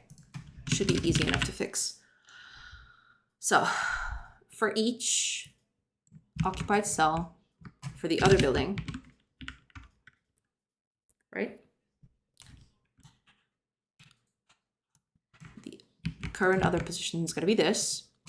So now if has floor plan in that position, so this position, return false, but also if it has floor plan walkable in that position, also returns false. Because we don't want that to overlap. And everything ends and nothing was checked. It returns true. And that's it. Oh, this needs to be over here. Okay. Yeah, there we go. Oh, this is if it overlaps. Okay, hold on. Then, yes, then this is true. And this is true. Yeah, so this should be it. Oh, I don't need this anymore, right? Okay. And that should be it, hopefully. Yeah, the overlaps wasn't taking into account the floor plan itself.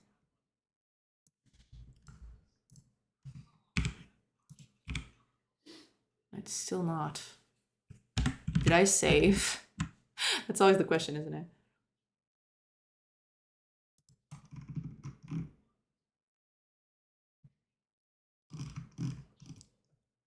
Okay.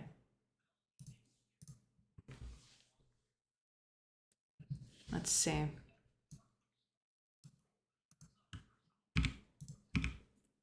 Yeah, it's still not working correctly. I'll have to check out why.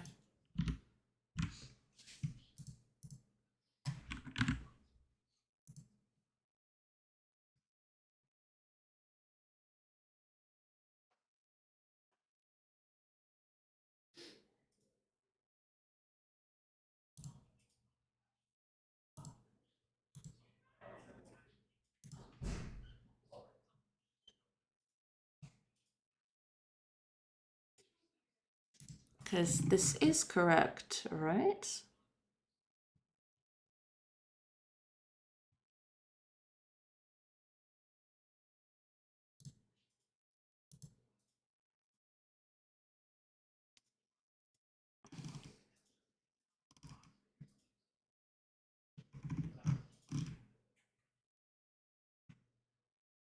Okay, let's just check real quick.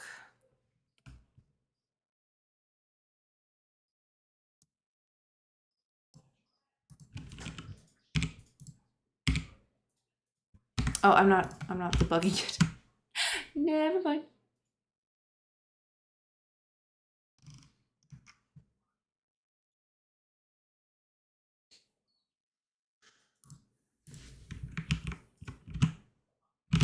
Let's just run it.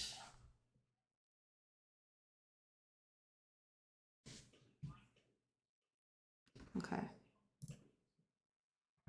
Oh, I don't need that. Oops.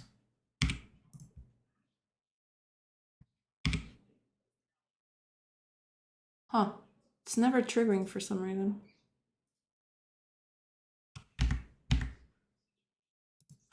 Oh, wait a minute.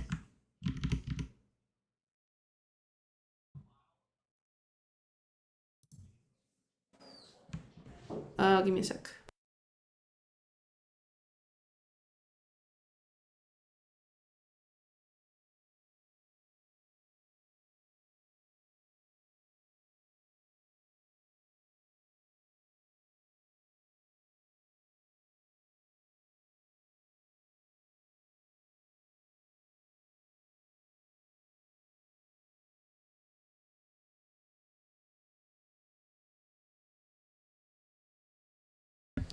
Okay, I'm back.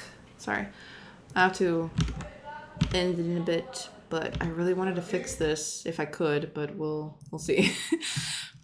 I think I know why that's happening though. So hopefully I can. Okay.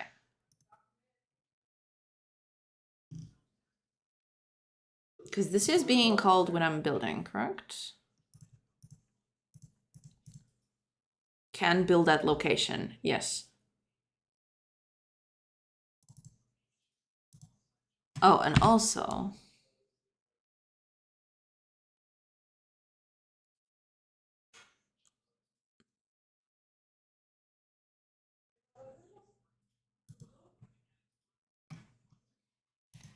yeah.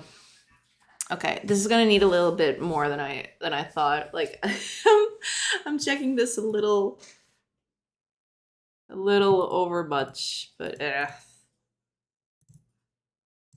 I need to do a few changes over here, but I'm probably not gonna have time for that. Let's go find someone to raid. Because I really have to go. But let's find someone to raid first. Who are we raiding today? Who is up? Ooh, hold on. How long Oh, okay. GameDev has been streaming for an hour. So I guess I'll give you over to GameDev because he's a pretty cool Godot dev and he's doing some very cool stuff with Godot. Let me just... Yeah, okay. There you go, Connie. Yes! Hey, baby tall. Welcome, welcome. Yeah, I think I'm gonna... Also, hi, bye, I lurked for an hour. That's okay, that's perfectly fine. That is A-okay. Hopefully everything's well on your end. But yeah, I mean,